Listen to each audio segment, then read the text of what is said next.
Join me for the Pledge of Allegiance. Allegiance to the flag of the United States of America and to the republic for which it stands, one nation, under God, indivisible, with liberty and justice for all. Thank you. I think we have Steve Moran is joining us from WebEx. Cheyenne is on a plane back from India, and Paul Noonan said he's going to be about 30 minutes late. So, Isn't Pete Gatt normally on the call? Should they be on the call? I don't see him there. We're on there. we're on the air.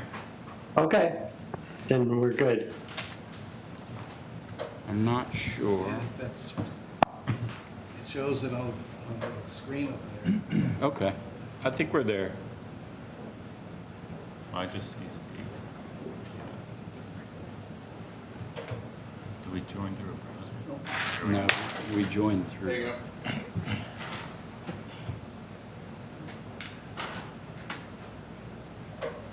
No, it says we're live. Good. We're just All right. changing the configuration. Well done, Chris. Perfect. So, any public participation? I don't think so.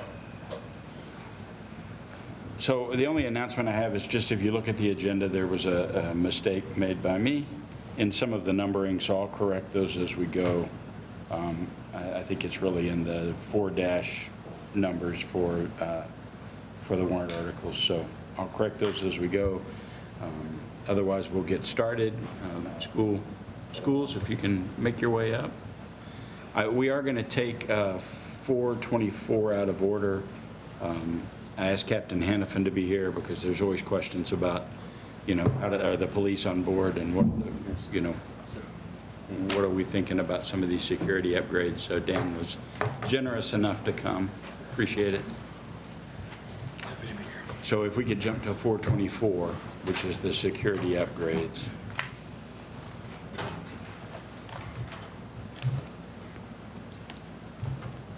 And same, we'll let the petitioner start and go through it, and then the subcommittee can give their vote.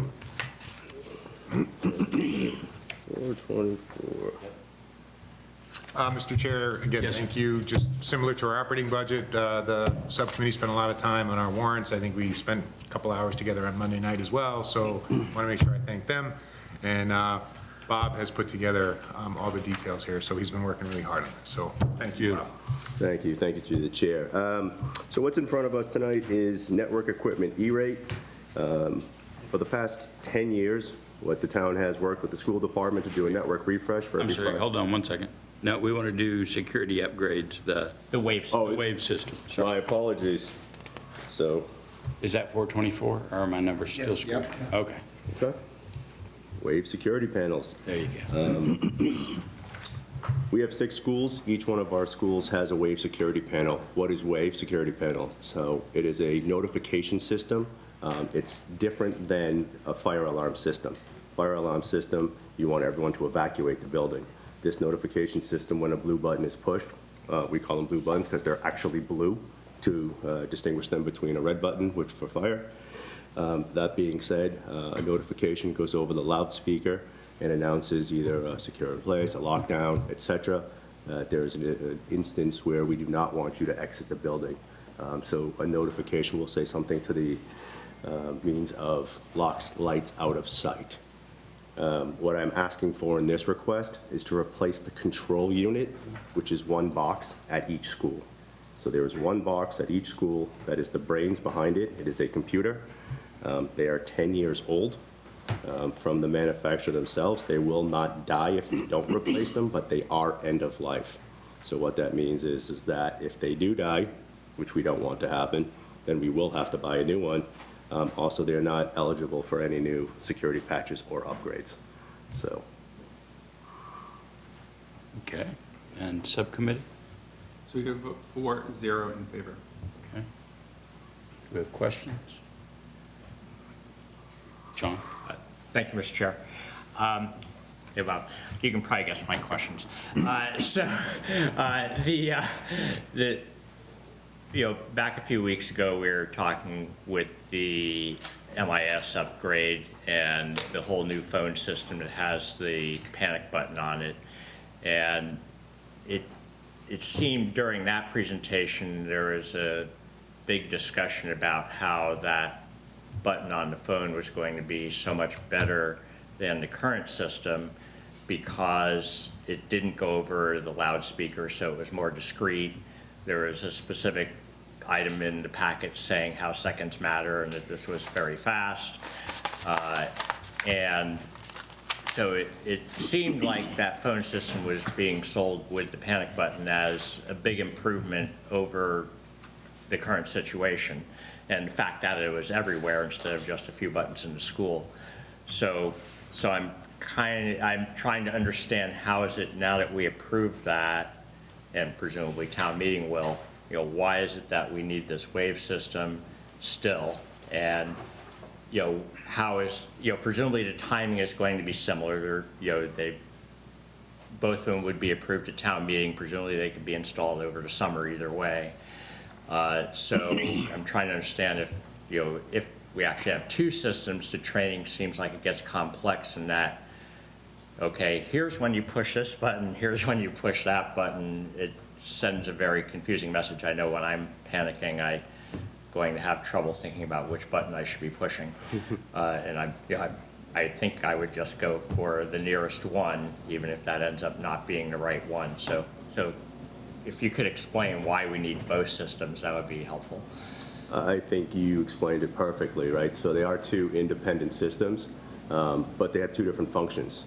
One is specifically to notify for an active event where we need to notify everyone in the building of lock, slide, out of sight, or to lockdown, right? The push button on the phone is really a one-to-one communication to the emergency services, and that could be used for anything, right? So let's say it's a broken leg, let's say it's an active shooter, right? It could be used at multiple locations.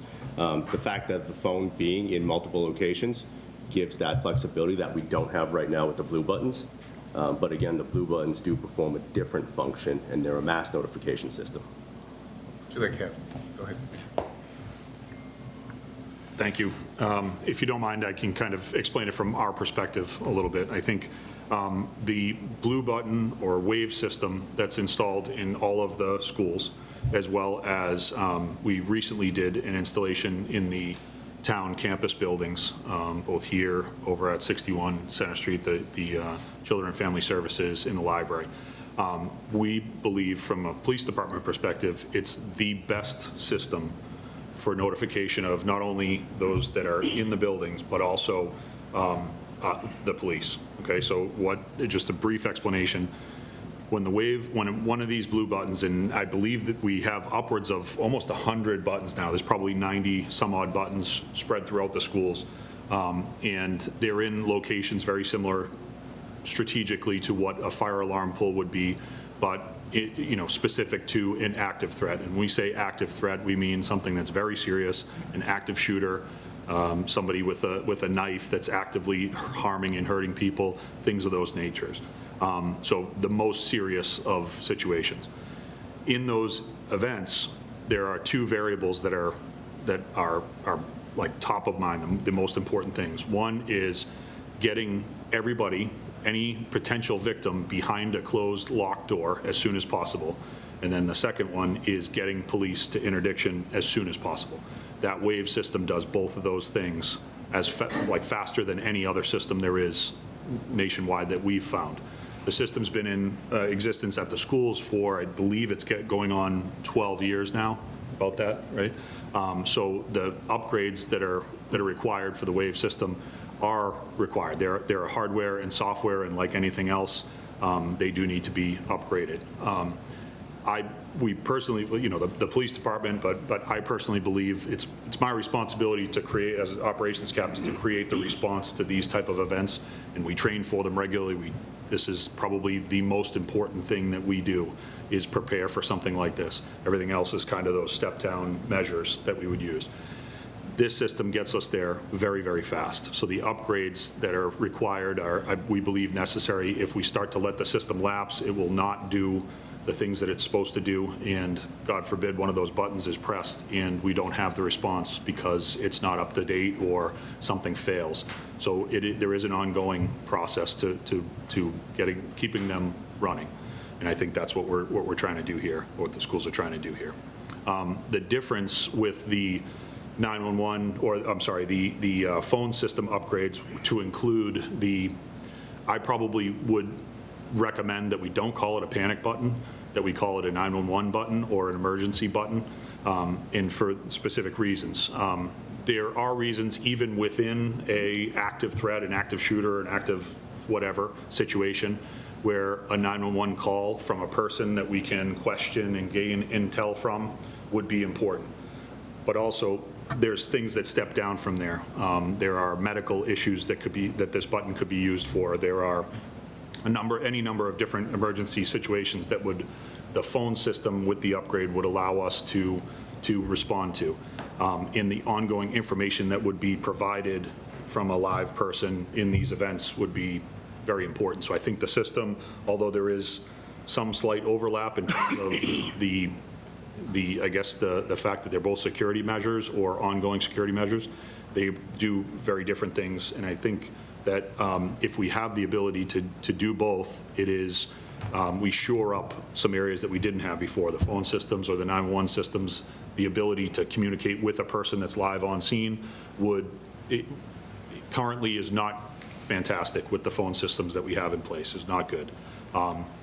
What ends up happening is people under duress, like you were mentioning, what we have found is those fine motor skills, the things that you need, turning a key in a door, all those things tend to go away and they become very difficult under duress.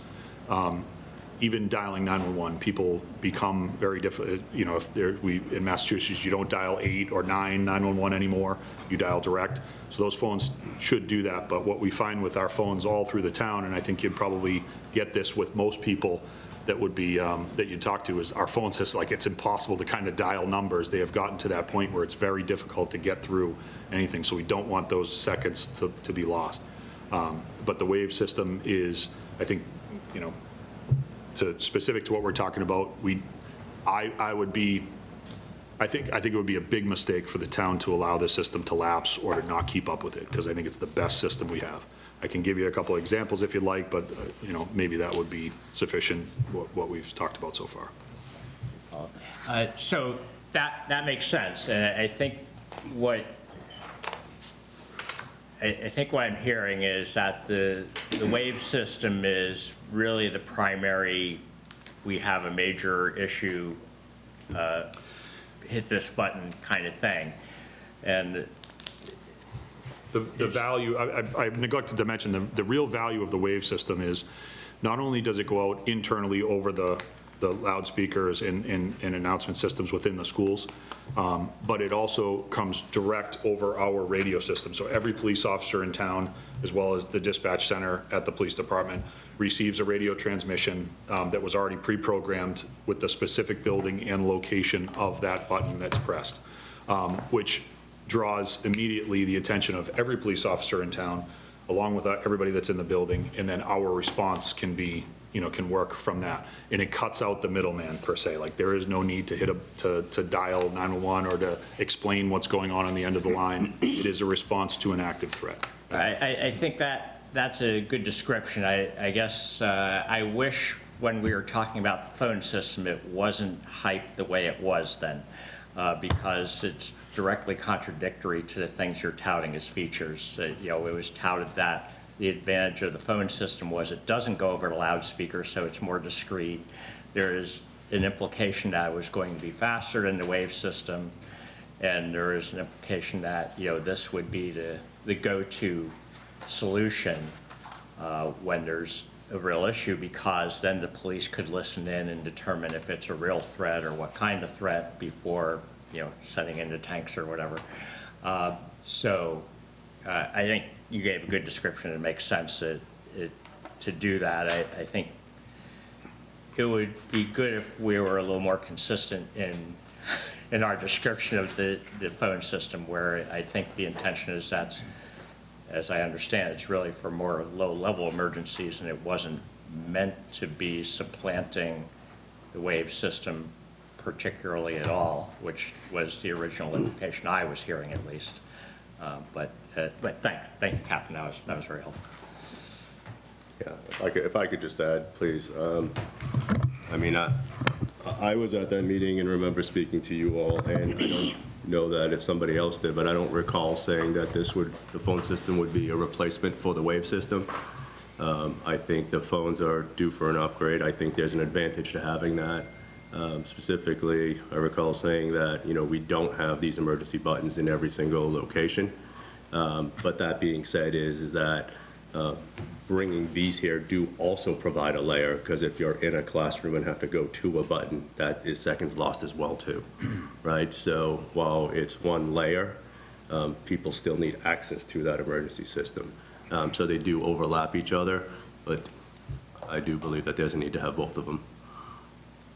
Okay, well, at any rate, it would be good to make sure that there's a clear plan of how people use these systems now. There's two of them, but, okay, thank you. Mike? Thanks, Mr. Chairman. I just want to make sure, the way I'm understanding the blue button, the wave system, is someone presses that button in some location, and then in that location, immediately, there's going to be a broadcast throughout the school, let's say, lock down, close the doors, lock the doors, everybody kind of shelter in place. There's no other decision okay, it's either this or this. It's always just boom, lock down, everybody in the school go into that mode, and the police come. Right, as soon as that button is pressed anywhere in the system, the only two things that are said are over the internal system at the school, there's a message that's sent that says locks, lights, out of sight. Okay. Lockdown, lockdown, lockdown, locks, lights, out of sight. That happens, and that repeats itself, I believe, 3 times inside the building. The variable is outside the building to us on our radios. It'll give us the location of the building and the location within the building of the button. So those two things, that's a little different, what happens inside the building and what happens outside the building on our radios. So the response time, so those two variables that we talked about making sure that we do not allow somebody to have access to potential victims. Inside the building, locks, lights, out of sight, does that. We have protocols and training, and the school does a very good job of working those trainings on a regular basis internally with their teachers and things to make sure that there's no access to potential victims. And then on our end of things, that draws us to a specific location as soon as possible. How does the police that are rushing to the scene, you must desire more information about what's going on, so what would your course of action be to figure out? That's where the phone system would be very helpful, as in addition to that immediate response. The phone system would then allow for whoever was in the vicinity, or if there are 911 calls coming in or emergency button calls coming in from the school, from a lockdown, somebody could tell us or give us potentially more information that we would need and gain over time. So the most important thing is getting interdiction there fast. The second most important thing is what is going on and what are we going into. So we train on the police side for a limited amount of information and trying to vet it out as we go, but having that information and having radio communication from dispatch with a person that's on 911 absolutely bolsters our situation. And the longer the event goes, the more important it is to have that information, one-on-one contact, somebody that is on scene and on location. That's where the two would work very well hand in hand together. Okay, all right, thank you. Yeah, just kind of two-part. Am I to assume both faculty and students can engage both systems, and are they trained are they trained on how to engage both systems? Yes to the wave system, because we have it, and not yet on the phones, but they will be. All right, so all the kids know what the wave system is and what to do in case of an active shooter. And they're trained in the standard protocol in terms of what a lockdown is, what a shelter in place is, what the different commands mean. We use the same standard protocol across all 6 buildings. Burlington Police really brought us the standard protocol from, I think it was developed in Colorado with the I Love You Guys Foundation, from some of the school tragedies that were there. And I think the support's been, from the Burlington Police, very consistent. And we've been really using that protocol now for close to over 10 years now at this point. So, I think it's a protocol that has been extended beyond the school district as well. So it's a common language that we hope we never have to use, but it's a common language that's in place. It's in every classroom, in our substitute folders, and we drill not only fire drills, but we also have lockdown drills that we have to do with the kids.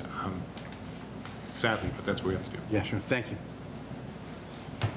Any other questions? We have a motion? Move to approve?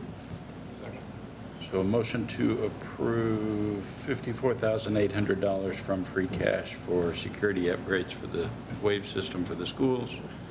We'll do roll call vote. Chris Campbell? Yes. Chris Delaney? Yes. Mike Hardy? Yes. John Adler? Yes. Deb McCarthy? Yes. Frank Monaco? Yes. Steve Moran? Yes. Rob Neufeld? Yes. Ed Parsons? Yes. Rick Rosso? Yes. Roger Riggs? Yes. David Tate? Yes. Chair votes yes. So that is 13-0-0. Thank you. Thanks, Dan. Thanks, Captain. Now, to the top of the page, 4-20, curriculum in K through 8 literacy.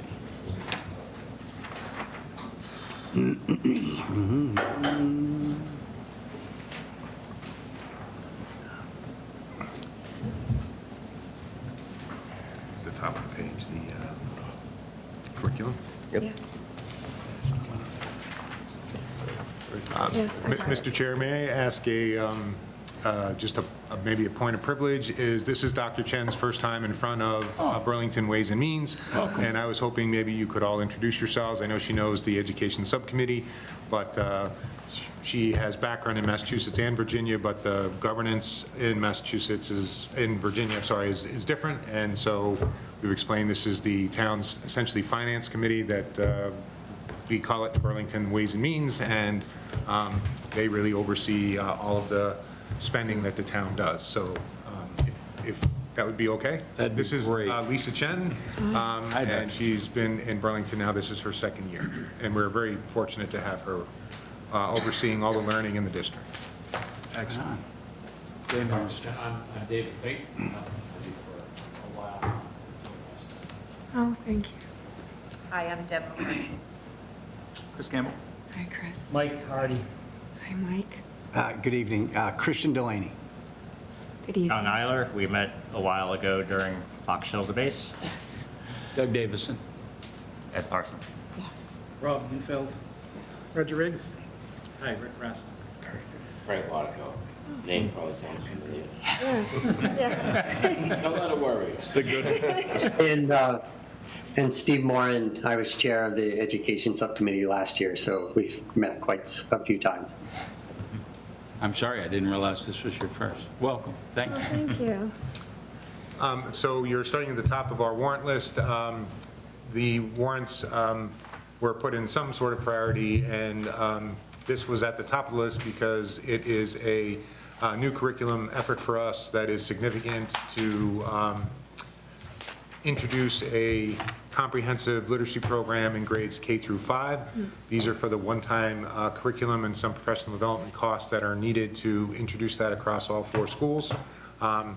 As we move past sort of the introduction of these materials, there will be ongoing costs as there currently are, and those ongoing costs will be moved into the operating budget moving forward. So this is sort of the initial purchase, if you want to think old school, of the books, and then we're going to be using the consumables later. So that's sort of why this is, we're using the warrant mechanism to get this significant effort started. But Dr. Chen can tell you all about the adoption process and about the materials, and I can certainly contribute to the need. I think this has been a need in the district for a while, and I want to thank Dr. Chen for all of her efforts to move this forward. Thank you. So We started about, when I first got here, I think it's really important to have a clear understanding of what works well in the district to begin with. And so my first year, we had 2 audits done from people outside, had no affiliation with Burlington at all. We had a literacy audit completed by Dr. Gail Levette, and then we also had another audit, which was to look at our math curriculum, pre-K through 12. And in part of looking at that literacy audit, there were some recommendations that were made, and one of them was to really take a hard look at adopting a core curriculum. Not that we did not already have a solid, a good curriculum, but we had not, we wanted to ensure that all of our students in all 4 elementary schools continue to have like a consistent curriculum, and we wanted to ensure that these curriculums at the same time were embedded with the most research, which is the science of reading, and also at the same time had passed through highly qualified curriculum, through DESE, and also through Curate, which was another curriculum, which was another way of looking at to ensure that these were high-quality curricula. That being said, we put together a literacy task force that consisted of about 38 staff members, which included all of the administrators, all of the elementary administrators, myself, folks from even the high school and the middle school, because it's a continuum, and also teachers. And we started out with 4 curriculums, and we went down to the final 2, and they were very, very close. But I think when we went on the site visits and we visited schools who had already implemented them, I think what they really fell in love with, and this was the teachers, was the fact that, again, we would be going back to when Dr. Conti had started 2 hours of literacy, because this curriculum requires you to have 2 hours of literacy, K through 3, and then 90 minutes 4 through 5. It's a very nice inclusive package that takes a look at materials that are very much representative of the diversity of Burlington. And so we looked at it from that lens as well, too. There's a very, very strong writing component. Embedded in this component, in this curriculum, is ways and strategies for students who are reading above the particular grade level, and also for students who need a little bit of interventions. This also amplifies also the same company that we do universal screening with, which is the Dibbles 8. That is a well-known universal screener that really takes a look at children and where they are with regard to reading, and it also helps to catch children who have some reading difficulties like dyslexia. And so very pleased, because it was a really good wraparound service of curriculum. And so this cost, like what Dr. Conti has said, it is a one-time cost to get us started. The rest of it will be put into our operations budget. At the same time, we are applying for PRISM 2 and PRISM 3. So it's PRISM 2 and PRISM 3. I think Bob helped me correct that yesterday, so sorry about that. And that is a grant, should we get it, that will help to partially fund at least K through 3. Now, the likelihood of probably us getting PRISM 2 is not as high right now, but we are in a really good place to potentially get 6, 7, and 8, because we've already started looking at it, we've already started piloting it, and I know that there are also a lot of districts who are vying for these grants as well, too.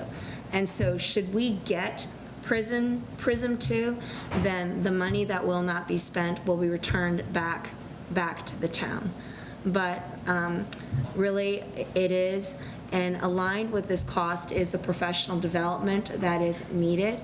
And this is, we're going to start with having an implementation team. We would start with getting the professional development of both of the principals, the assistant principals, myself, and anyone really involved in taking a first look at that curriculum beginning in June.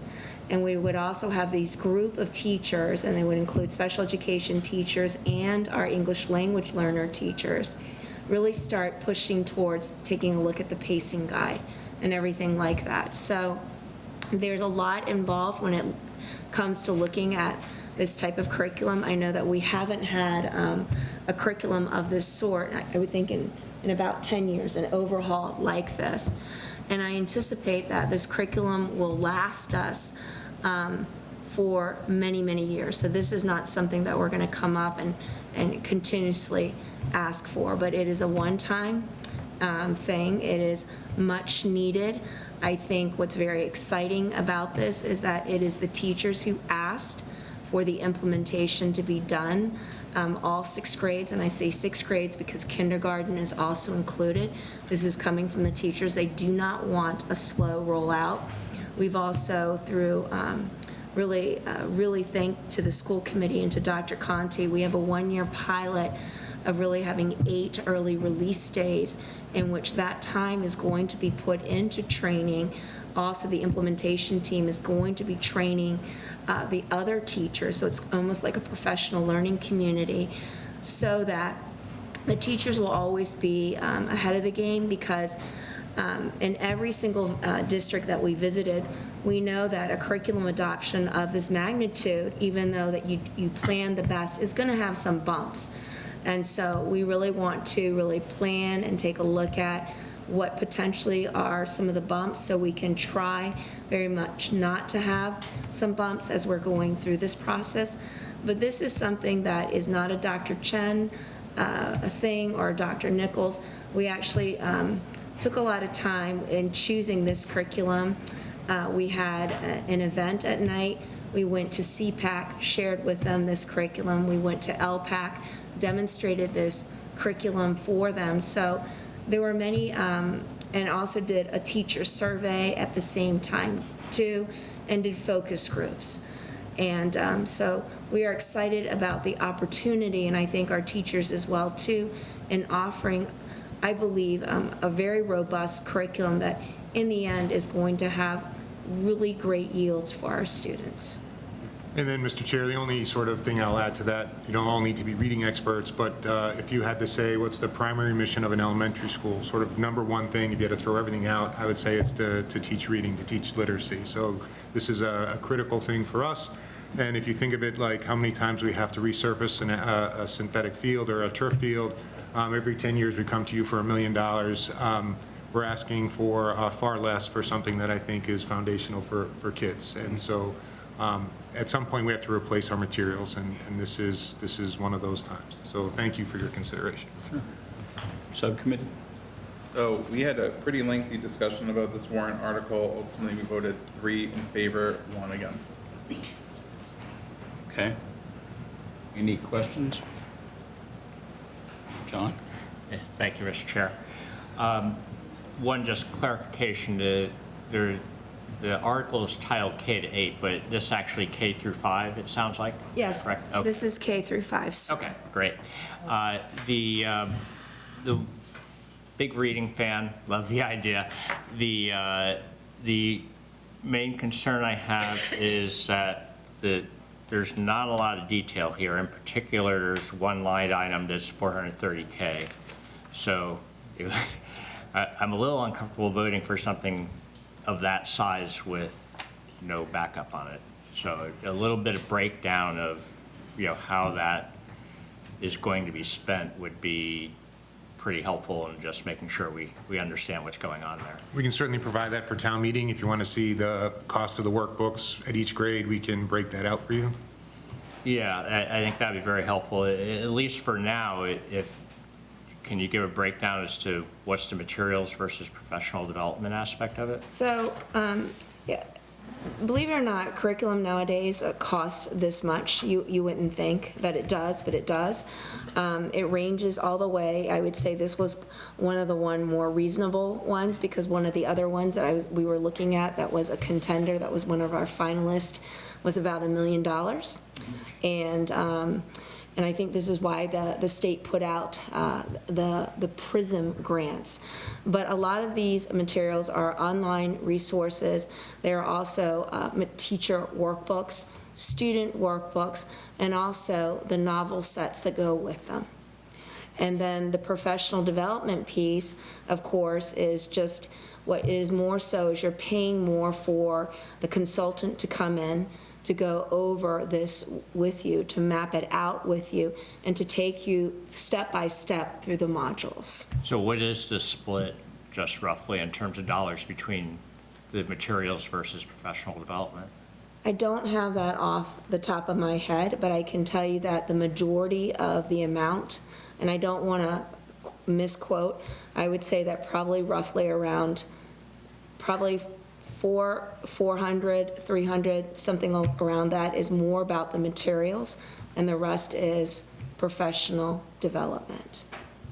Okay, and then just a final question, I'm just curious what the no vote was. Yeah, so I can't specifically speak for Cheyenne on this one. I think one of the concerns that we're discussing towards the end is what are the results that are gonna come from this, and then if it doesn't work, what happens? I will say from my point of view that I brought to the table is when we were going through the elementary budgets, I specifically pointed out the differences in allocations in the literacy within our 4 elementary schools, and as a concern going through these, because it seemed like there were very unequitable resources being spent at 4 different of our elementary schools when it comes to reading and literacy. This is a pilot programs that is being done across the state, and this was one of the big reasons was coming from DESE enforcing down new guidance around dyslexia screenings, and forcing all of our elementary schools to now put in reading screeners. That has forced us to really look at our reading programs. On top of that, reading programs have vastly changed, and unfortunately some that were tried and true have been debunked. And so through that, a lot of schools have had to make some very very large changes when it comes to our curriculum now. So many of the districts around here are doing the exact same thing, coming to these conclusions and finding new, better reading programs. I would say the thing I like the most about this is we are doing it all elementary schools and all together as a rollout. Thanks. And through the chair, Mr. Eiler, sometimes I think people have more of a private sector framing of this, that you're investing in this, you should get certain results, and it should be almost a causal relationship. And what frustrates a lot of people about education is that's just not how it works. So we believe we're going to have better growth. We believe that we're going to meet more individual student needs. We may need to supplement some learners less or differently, but I can't guarantee any of that. They're not standard units that we are sort of going through a similar practice on. And again, using my analogy from the beginning, we can put the best turf field on every 10 years. I can't guarantee wins. So we have to play the game. So this is going to give us the right tools to meet kids where they are, and to hopefully have them progress, and to address what Mr. Campbell said, all of the sort of the new state efforts. And there may even be legislation that they're considering to standardize literacy instruction, which this would align with ahead of that legislation. So you're re-turfing our reading program. I am re-turfing the reading program. Yep. Sorry, no, go ahead. No. Thank you. Can you just, sorry, I might have missed this yesterday. The letters work, is that also professional development?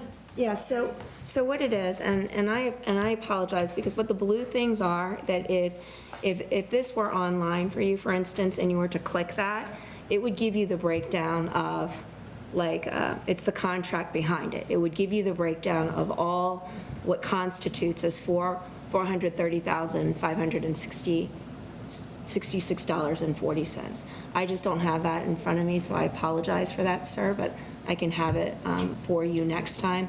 What the letters early childhood is, and this is something that is very exciting, is that one of the things that you always want to start with is very early with reading. And what letters is that is professional development. We're very excited about that. We're actually going to be partnering, I think, definitely with Lexington and their early childhood center. And I want to say Woburn, but I'm not too, I cannot say that. I'm pretty sure 99%, but I will double check on that. But what it is that folks are getting together. They're going to be going through how students even begin to learn how to read, and they're doing that professional development together.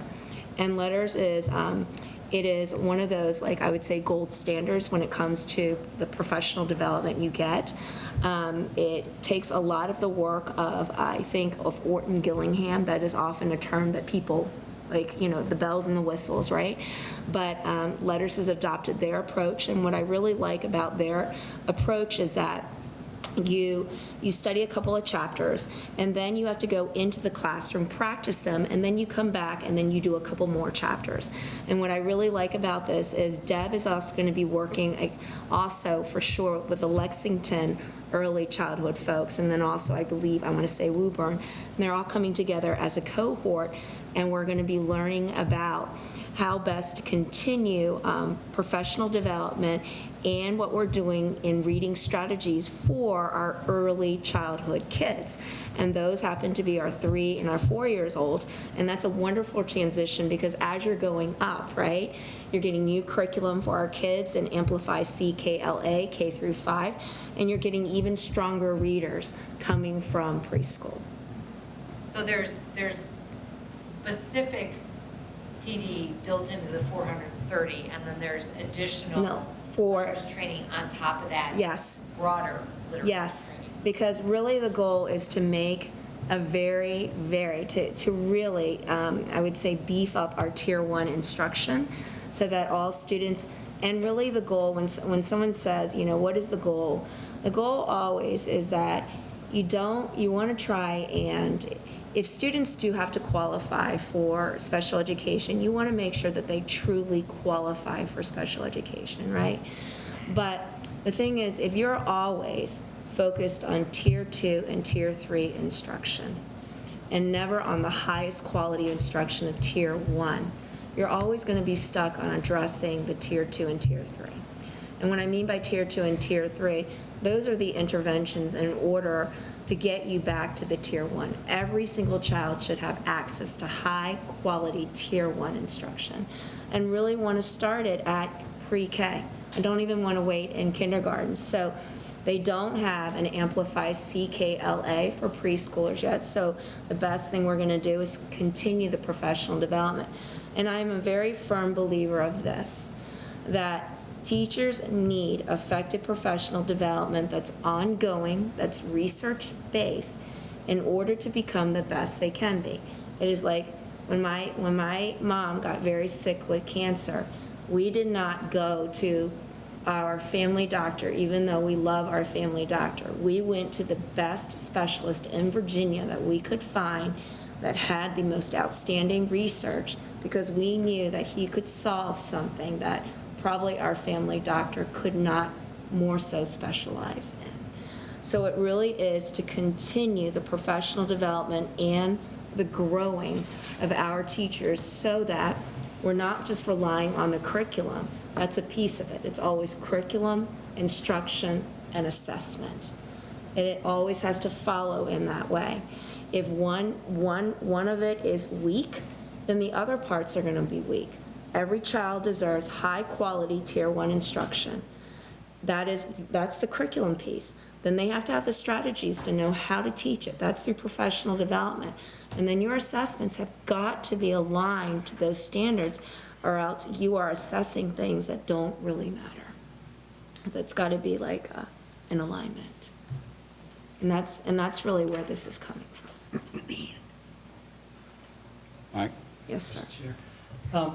Couple of questions. The first question, you talked about this a little bit with some references to standardization, but I'm curious that, like Burlington, went out and looked at 4 programs and then selected a program for our schools, is there not a benefit to having standardization so towns, in this area or towns in the state use the same program? Mr. Hardy, again, you would think so, and many states operate differently, where the state has much more control over school districts, so they might say, choose from these 4 research-based programs. Massachusetts, as you know, is a very local control state, so they leave those decisions to districts. I think the way the state is trying to incentivize certain research-based programs is by providing grants for potential to offset some of the costs because they're expensive. So I think that's how they're doing that. And they're also trying to, there is pending legislation on restricting the type of reading instruction that can happen across public schools. So again, I'm not sure, confident that that's going to get through because of the state's culture of local control. So I think there's some efforts there. We're seeing, again, there are 3 or 4 programs that the state is really promoting that are based in research, and most of my colleagues are looking at those 3 or 4. Mr. Campbell, I think Winchester is in the middle of this as well, and I'm sure you're going to be looking at CKL Amplify and Wit and Wisdom and sort of the same tools that we're all looking at. And I think, again, the process is we saw it being used in districts that had similar student profile, similar diversity, and the teachers really liked the tools and felt like they were getting good results. So again, I think, are you going to tell me one is better than another? It's the right tool in the right hands with the right professional development, and it still won't happen without a great relationship between the teacher and student. I mean, there's a lot of variables here, but Mr. Hardy, it would be easier if the state said, here's the program that you should use, but that's not how this works, sadly. And sir, to your point, that I think I have to applaud the teachers, especially the ones on the task force and the teachers in general, because they're very excited. And once you get that excitement and they really want this, I think that there's going to be really great dividends that are going to pay off. And what I mean by that is that we looked at the 2 finalists were Wit and Wisdom and Amplify CKLA. If we, and the teachers knew going into this, that if we chose Wit and Wisdom, we wouldn't have to change our schedule. But I told them, please, let's just look at both programs, and what I want you to envision are the kids in your classroom. Which ones do you think out of those 2 are going to fit best for our kids and are going to have the greatest benefit for our kids? So the easier one, I think, would have been Wit and Wisdom for us to keep our elementary schedule the same, but because we're thinking of adopting Amplify CKLA, we've changed our 90-minute literacy block now to 2 hours. And in order to do that, we had to go through the union to do an elementary schedule change. So this is how much that the teachers really believe that having that additional time for literacy in K, 1, 2, and 3 is so important for our kids to really, it's going to pay dividends in the end. Just one more question.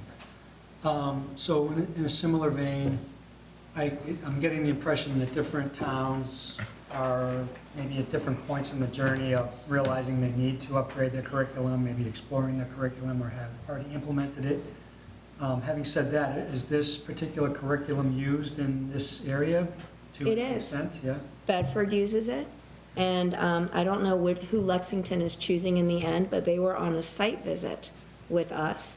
Rentham uses it as well too, and so we took a list of like what Dr. Conti and Hamilton, I'm sorry. That's right. Hamilton Wenham uses it as well too. So we took a list of places that we thought were very comparable to our social, economic, and to our diversity. And we went and visited both Wit and Wisdom, because they became our finalist, and then Amplify CKLA. And it was very close towards the end, but I will tell you that 2/3, when you take a look at all our documents, for our teachers in K, 1, 2, and 3, even though it was kind of split, the K, 1, 2, and 3 teachers, in which it would have impacted them the most, 2/3 of them chose Amplify over Wit and Wisdom. So for me, that says so much, because if you're willing to say, wow, I need to have 2 hours for K1, 2, and 3, and I'm willing to undergo a change in my elementary schedule, and I'm willing to undergo, instead of teaching now literacy for 90 minutes, now I got to think about how it's going to look like for 2 hours now, and that's a lot of change. That's asking a lot for teachers, but yet I really believe in that, and I want it to be all grades. To me, that's huge. I mean, there's buy-in in this, and so I think the parents are excited about the potential of this. I think the teachers are excited about this. I've got a lot of teachers wanting to be on the implementation team. I think they're chomping at the bits. I think, we're excited about the prospects of this. And Mr. Hardy, we're standardizing what we can. Again, it's frustrating, I know, for many people. Why can't you just, you have a 180-day schedule, divide this up and sort of go at it that way, and we are standardizing what we can. We have a lot of components of this program already in place. This puts it all in one package. We think it's going to save teachers time in terms of planning. It's really what we need to do. So that's why it's a top priority for us. We can go on and on about curriculum. We don't, again, need you to be reading experts. This does fit into the amount of money that we were allotted for our free cash expenditure. It is a priority for us. We believe it fits sort of the warrant definition, and really would, looking forward to explaining this to town meeting. We'll provide much more detail, Mr. Eiler, if on the, won't make them digital, we'll make sure they're on the handouts, and we'll move forward from there. So we feel like this is the right tool at the right time for us. Other questions? Yep. Thank you, Mr. Chairman. Might be small, but we're replacing something after 10 years, and then we're saying that it's going to have a useful life of 15 years. Well, why would that be? Well, again, I think that's, we have to say something, and we are hoping that this type of training and investment lasts at least a generation of kid. So, that's 13 to 15 years. We're going to have consumables that are purchased every year. There are going to be updates to the licensing. I'm assuming there's going to be updates to some of the stories and the books. When it's more of an operational, it's going to be more of an operational need. So that's why we think it'll last quite a long time. Whether we get all 15, we get 10 or 12, Rob will wait and see, but we're hoping that this will last. It's not going to be a 2 or 3 year investment is sort of what we're trying to say. Anything else? So I would say a couple of things. One, it's not a criticism of this district, but education are the pros of acronyms. It's very difficult for lay people to even look at this and keep up with the acronyms, so good luck to all of us in town meeting. What's the carryover for training? Because, so there's a lot of training initially. That doesn't continue every year, I assume. But then what do you do with new teachers when you have turnover, when people come in? Do they just pick it up from their peers? Is there a kind of a catch-up professional development for a new teacher 3 years from now? We have different ways of doing that. So we do have extra work days for teachers who are new to the district. So there's an orientation program where we would introduce them to our way of teaching. Teachers in their first couple years in Burlington are required to have a mentor teacher. So we would match up the right teacher with a mentor. We also have certain professional development days, and we would try to personalize that training. So for instance, someone may need to go to an off-site training to catch up if that's what they need. So we are fortunate that we don't have a huge amount of turnover, and so we believe that that can happen, but it is something that we need to be mindful of and make sure we adjust to. And I would say, to add to your point and to answer your question through the chair, it is that the way that we built the system, we put on a lot of thought, is that the implementation team is consisting of at least representative of every single grade level teacher in every single school. And one of the things that I get from when I do when I do surveys with our teachers, is that not all of them want to be administrators, but they want to continue to grow and they want to build their capacity as teacher leaders. And so this provides folks with the opportunity to be teacher leaders for each of their grades. And so the hope is that when we have provided you with this professional development and you're part of the implementation team, you're going to be helping us lead what is in the early releases, early release days. You're to continue to connect and work with your grade level, because you have grade level times in which you meet, in which you're going to be talking about the curriculum. Because you have to talk about curriculum all the time in order for it to work for kids. And so that expertise, it's not going to rest in my hands and Dr. Nichols' hands and Dr. Conti's hands and our reading specialist, but reading specialists along with teacher leaders are going to be trained hand in hand. So you're going to have a cadre of people who are very familiar with Amplify CKLA, so that when I'm talking to a peer, I can help that peer out. Thank you. All right. Motion? No, do you have a question? Just a real quick one. What do the initials Amplify CKLA stand for? Oh, goodness gracious. Let me look that up. I don't remember. I can get you my phone and I can look up the CKLA for you. Something. Might be the authors. Language, something. Yep. Okay. Sorry, if I can, one more quick one. How much of this? Core knowledge, language arts. Thank you. Here you go. Thank you. And I'm sorry that I did not remember that. No, it's acronyms. We have struggled with acronyms. It just rolls off the tongue. So maybe this isn't relevant, but quickly, of all the content and the material, how much of it is, what media is it presented on? What technology does it utilize or depend on? What's the, I can't imagine it's all paper these days. Nope.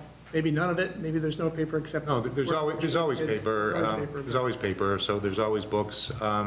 There's always thematic books. There's also different levels of books, and there's also now technology-based components as well. So it's always a combination of both, but for reading, because your brain isn't fully connected until after second grade, that there needs to be a physical, having a book to read is really important in that, and then what's in the book is also really important. So again, we don't need to do a reading seminar, but it's always both, Roger, and I think we're getting more tools. I think teacher materials are, lesson plans are much more digitized now. They're using a lot of artificial intelligence. They can personalize lessons more, so they're not teaching to the middle and all these other things that you hear about. We're really trying to make sure we give whatever individual kid, whatever it is they need when they need it. And we're giving them the best possible research-based materials for their success. But there's really important that there's a tactile part of this, a visual part to this, a sound-based part of this, because you're really making brain connections is how this all works. Okay, that's great. I think it's really important that it is not just static content. It's not. That's- We have extra curriculum if you want to take a look in our office. You can look at all, touch them, they're very nice, look through the books. Okay, so, thank you. Anybody else? Motion? Move to approve? Second. So a motion to approve the curriculum K-8 literacy for $578,700 paid for with free cash. And Mr. Chair, just, Mr. Riggs, I got a text from Ms. Novoychuk who said it's a multi-sensory program, so it has to involve everything, because it's making your brains connect. Excellent. Chris Campbell. Yes. Chris Delaney. Yes. Mike Hardy. Yes. John Isler. Yes. Deb McCray. Yes. Frank Monaco. Yes. Steve Moore. Yes. Rob Neufeld. Yes. Paul Noonan. Yes. Ed Parsons. Yes. Roger Riggs. Yes. Rick Rosso. Yes. David Tate. Yes. Chair votes yes, 14-0-0. Nice job. Thank you. Oh, thank you. Thank you guys for this You're welcome. opportunity. Thank you.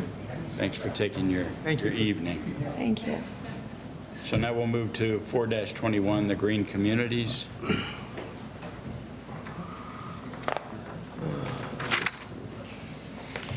a regular chair?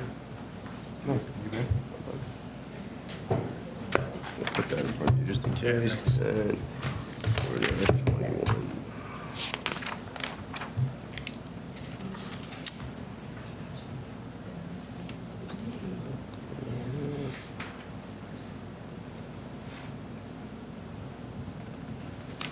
So make sure I'm right. So you have that as 421? All right, we'll go, what number do you have? I have it as 422, but 21 is what the warrant is calling it. 421 was curriculum, 422 is green communities. I think they've all got shifted by one on the okay. final. so you know. I'll follow along, but In the yes. final curriculum, I think it's, I mean, in the final warrant, I believe it ended up being 421. That was All my right. numbering. All right. Yeah. So Burlington is a green communities town. About a year ago, we applied for a green communities grant for $250,000 towards a building management system, another acronym. So BMS is Building Management System. We were approved for that grant, so it's $250,000 that we have already received the check. But in order to spend that money, we have to complete the project as described. So there's a building management system for 2 buildings that currently do not have them. So that would be Francis Wyman and Pine Glen. The building management system would control the HVAC systems, right, create set points, et cetera, for those systems. And also in order to do that, we would replace some variable pumps as well too that help regulate the amount of hot water that would flow through the systems. So this isn't replacing any of the HVAC, this is putting the building management system in there. So the building management system total project is about $501,000 according to the grant. These are state contract vendors that have provided the quote working with the Green Communities team. What I'm asking for is the difference of the $250,000 versus the total. There is some contingency built into this as well too because of the timing of when we got the quote versus when we may actually do the work. But again, we have already received the $250,000 grant. Subcommittee? Oh, sorry. Subcommittee voted 4-0 in favor. Can I add one more thing? I'm sorry. Please. Currently, there are some rebates available. I can't tell you what the future looks like. So if this money is approved at town meeting and we do go to apply for it, if the rebates are available, I will apply for them. So that could be some potential savings that would come back. That would be from the utility companies. So I didn't put them in here because we don't know if they'll be available during that cycle or not. Thank you. Questions? Rob? Thank you, Mr. Chairman. How much is this going to save us? Well, again, it's always going to depend, right? So right now, we don't really have a way of tracking it until we get our bill, right? Meaning that we expect people to turn the temperatures down and not exceedingly hot rooms. We actually just installed air conditioning in Pine Glen as well, too, and we have air conditioning in Francis Wyman. What we lack is the building management system to really give us a better grip to set those set points. So it's a little bit too early for me to tell you that we'll save 10% because we haven't really set that up yet. There are some calculations, I believe, that were provided in the backup. But again, those are estimates, and I don't know if I would say that I'm firm on those yet until we can really get the system in place. Okay. Good with that? Do you have follow-up? Are you okay? You're all set? I said okay. All right. Thanks, sorry. Just a quick follow-up. So there's no building automation in place now? You said it's all manual thermostats? Correct. Okay. At both buildings, yes. Frank? Thank you, Mr. Chairman. Have we implemented this kind of program already in any of the other buildings? Yes, Memorial and Marshall Simonds. So, and how much time have we had operating it with these systems? Since the buildings were either renovated or built new. So it was Memorial and which one? Marshall Simonds. So 2011 and So you 2012. must have some idea of the benefit of it. Well, at Marshall Simonds, a little bit because it's a renovation, but at Memorial, it's tough to compare because it's a completely different size building. We've been double the size of the building. Yeah. Yeah. I think from a fire boiler to coal to what we have now, so. Yeah. It's 41K in the application here per year, just, That's the savings anticipated? well, that's the number that you have in the backup. That's the predictor, right? So as long as we meet those set points, and again, I said last night too, at our school committee meeting, that we're on the shoulder season right now, so yesterday and today were kind of anomalies, right? So we weren't really expecting to have 80-degree days. So what that means is that if we have a cold spring or a hot summer, et cetera, you know what I mean, that's obviously going to create some variables, so this number really is an average, and again, based on our set points. One thing that we don't have the ability to do right now is limit set point at all. So let's say you go into a classroom and a teacher says, I would like it to be 75.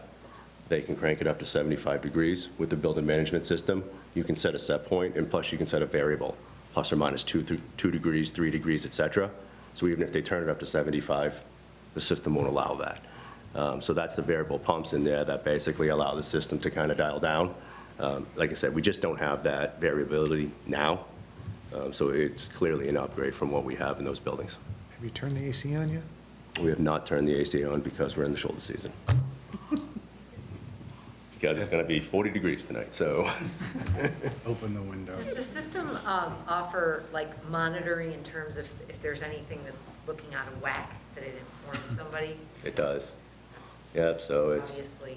Yep, so it's an on-prem and a cloud-based system, so we can log into it remotely, we can log into it from other buildings, again, with the set points and any, I shouldn't say any trouble, but there are some trouble indicators that would be notified in the system, again, which we don't have right now.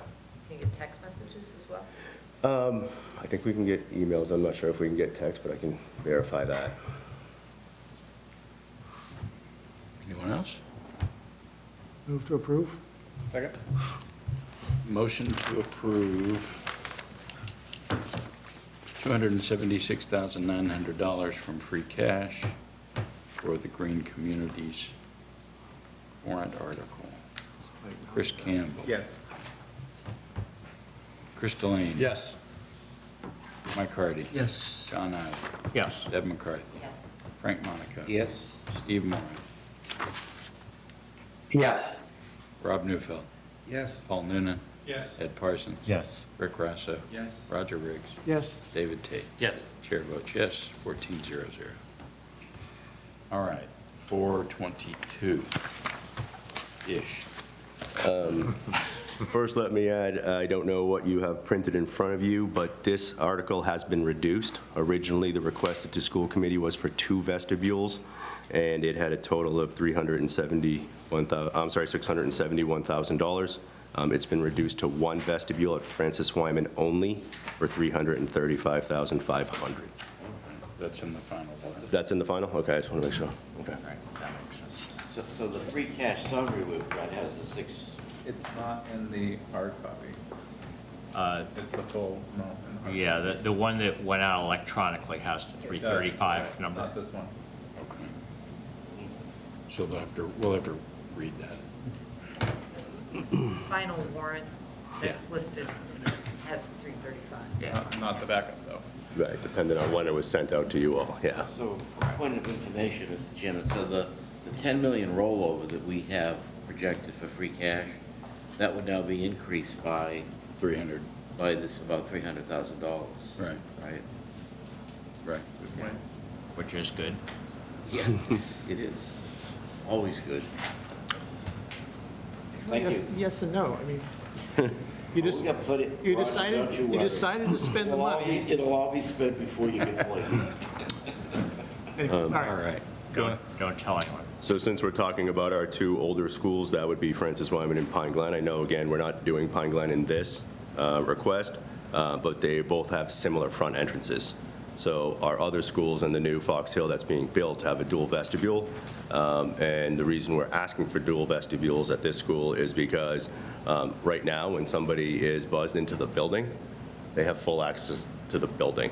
Whereas if you were to go to another school, once you're buzzed in, you're stopped in that dual vestibule, and then you get to the main office. So what we would have to do right now is, or what we would like to do right now for safety precaution, is to install a vestibule on the front entrance of Francis Wyman. There would be 2 buzzers, so you would not push one button and open both doors. You would only push one button and open one door. And then if a person then needed to come into the building, then the main office would then allow them into the building and meet them and greet them. Why would somebody only need to go to a vestibule? It happens a lot at schools. I need to drop off, my son's lunch. I need to drop off their instrument, et cetera, et cetera. Even the mail person, right, for example, doesn't need to come into the building. They just need to get here and get outside of the elements. It was brought up at last night's meeting, there's other doors. Yes. We're not looking to do that at every single door. The majority of interactions do happen at the front door, and that's where we're looking to protect. The other doors, we have a protocol where they're locked at all times and shut at all times. But again, the interactions that happen at the front door is why we're asking for the vestibule. And all new schools are built with secure vestibules, so we're just retrofitting some of our older schools to do that. And it's not about preventing anything, it's just honestly about slowing down and making sure people are sort of entering and identifying themselves before they come in. Why not both buildings? Because Bob and I talked, and we had a set number we had to hit for all of our warrants, so we had to make a reduction, and we felt by the time we got the building, a contractor design built, it would probably be around April when we finished one.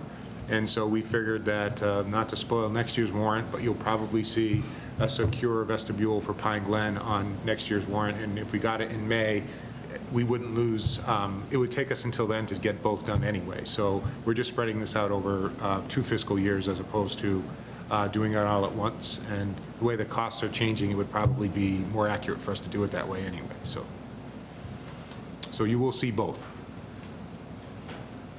Okay, questions? Oh, I'm sorry, school committee. Subcommittee voted 4-0 in favor. Thank you. Sorry about that. Any questions on this?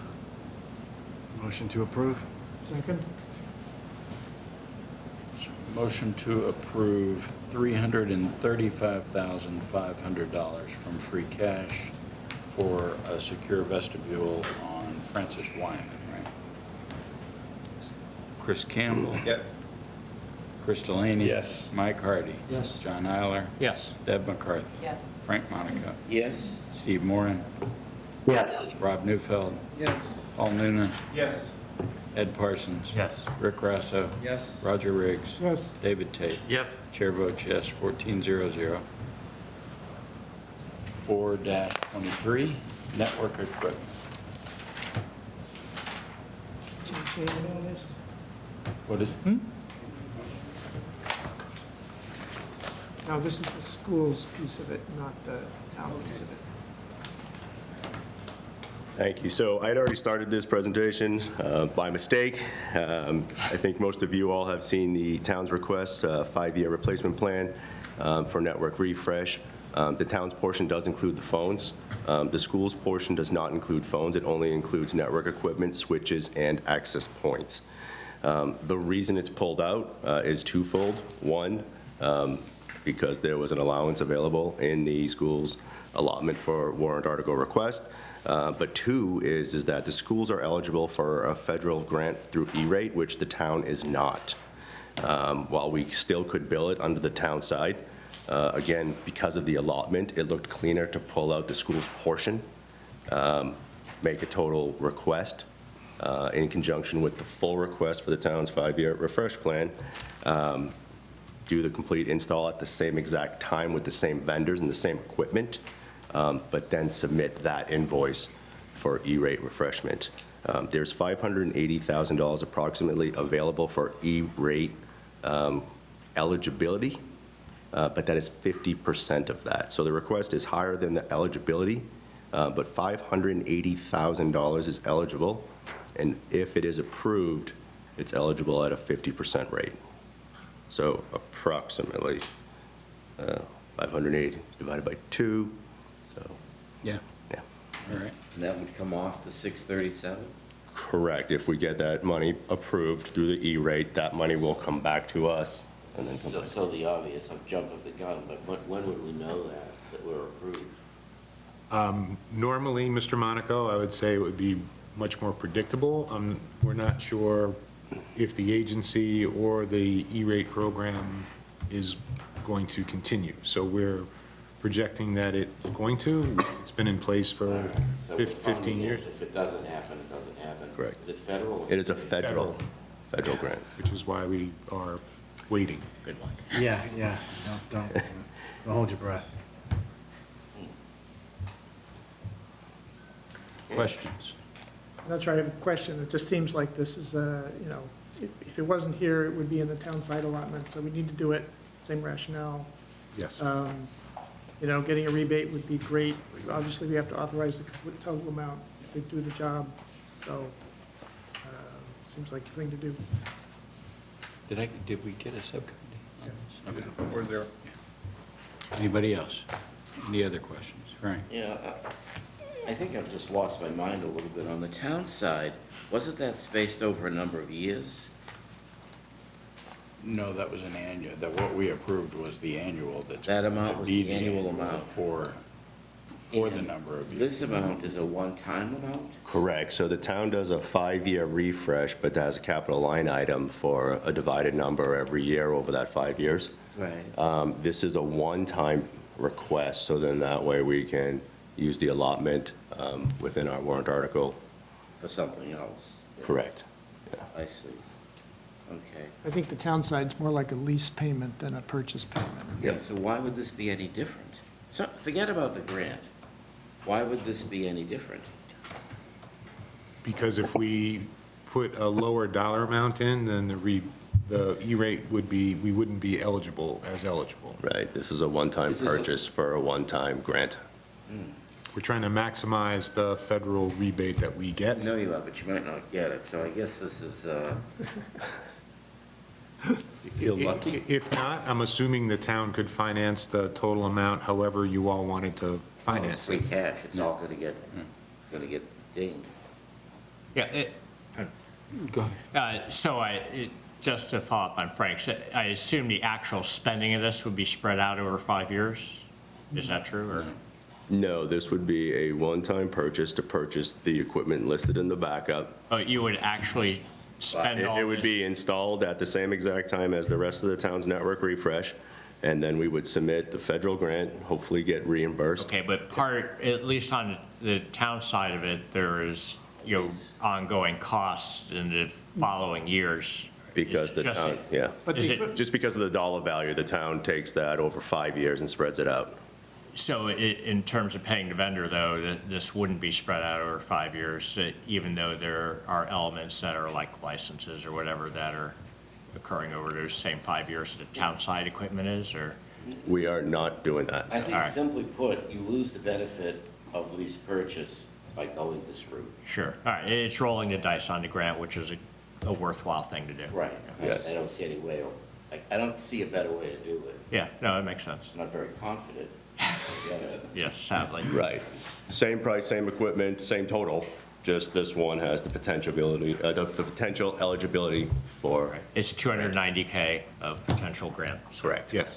That's the All right. difference. The thinking behind it, though, I think is really important, and it has allowed the towns and schools to treat sort of technology as a utility, and we've had conversations with JD and Paul about thinking about some of our other replaceable, sort of cyclical things that need to be replaced in the same way, because it's an annual expense typically. We're not coming to you with $1 million every 5 years for network stuff that you can't see, for wireless access points and all that other stuff. So it just becomes a utility, which I think is a great way to do this. It's allowed us to stay up to date. It allows us to, the end user devices work because of the infrastructure that you all have supported. So I think it's a smart thinking as well. Anything else? Move to approve? So motion to approve network equipment for $637,200 from free cash. Chris Campbell. Yes. Chris Delaney. Yes. Mike Hardy. Yep. John Eiler. Yes. Deb McCarthy. Yes. Frank Monaco. Yes. Steve Moran. Yes. Rob Neufeld. Yes. Paul Noonan. Yes. Ed Parsons. Yes. Rick Rosso. Yes. Roger Riggs. Yes. David Tate. Yes. Chair votes yes, 14-0-0. Oh, and the warrant difference was 100. Skip down to tree maintenance. There's a bit of story here, so we have lots of trees around our school buildings and lots of property, and we oftentimes need tree maintenance if they're a danger for falling or near a playground or near a student parking lot. And tree work is not inexpensive. The town's DPW Park and Rec has some equipment to do tree removal, but oftentimes we need tree work done relatively quickly and maybe to an extent that they don't have the equipment to do. Our understanding is speaking with Mr. Brooks, who is the school committee representative on Park and Rec, that they're also asking for tree removal or tree management money as well. I'm not sure the dollar amount there, and this really isn't about a proprietary, we need control of this money, or they need to, we just need tree work done. So the conversation at school committee last night, and the members can certainly weigh in, is we just need the tree work done sometimes quickly if it is a safety issue. But if this money were to reside at Rec or reside here, we'll work with anybody. So it's just about having a resource that we currently don't have for what I would call emergency tree work. Bob had just said to me that Park and Rec was also asking for $50,000, but they might have changed the request to $100,000. And I'm not sure if that incorporates this $50,000 or not. So I'm coming to you saying we need some tree removal access to money. And if you're saying that you would rather have this be somewhere else, that's great. But Bob needs to call and say the tree at Pine Glen that's leaning over the playground needs to be fixed. We just need that to happen quickly. So that's kind of what the story is here. Do you want to add to that? Yeah, I just want to add one thing, please. The recreations article is for sidewalks, trees, and fences. Is it 414 you're talking about? Correct. Yeah. 414 is for 50K. So I As it's assume that that published here. 50K plus this 50K is your 100K that you're looking for total roughly. No, there was a conversation that recreation may look to increase theirs. But again, that conversation hasn't happened between rec and school committee yet to see where if there's any allocation set for schools, right? So again, because it's sidewalks, trees, and fences, there's no guarantee that there's money set aside for school tree work. When we were meeting with, we've met with them as subcommittee, and they're going for 50K under Article 414. As you say, it's sort of split up, and it was our understanding that, that includes some tree work that would involve the schools in addition to this. I didn't think that Rec was going to do, I thought the description And was that it was all. DPW also has Oh. a tree budget, which they described as small, and Yeah. Rec's description is for, parks and sidewalks, so within their immediate scope. It didn't mention schools at all. okay, I So, misunderstood, I mean, I sorry. think this bucket of money is fine to earmark for schools, and Where we shouldn't try to mix and match at this point of the game. DPW has 65K in their budget for tree work, which they generally think is more emergency work than ongoing maintenance. For roads usually. We probably ought to look at it a little more holistically in the future, but I think for this warrant, there's no benefit of trying to rearrange anything now. Again, that's all up to you. All I'm saying is I'm not going to be territorial about tree work. We just need to call and say we need this tree fixed and need it to get done. So that's all I'm saying. If you want to keep it separate for now, that's great. Typically, an example of tree work would be, we had a really big tree on the back of the student high school parking lot, and, we just can't wait for stuff like that, so. Yeah.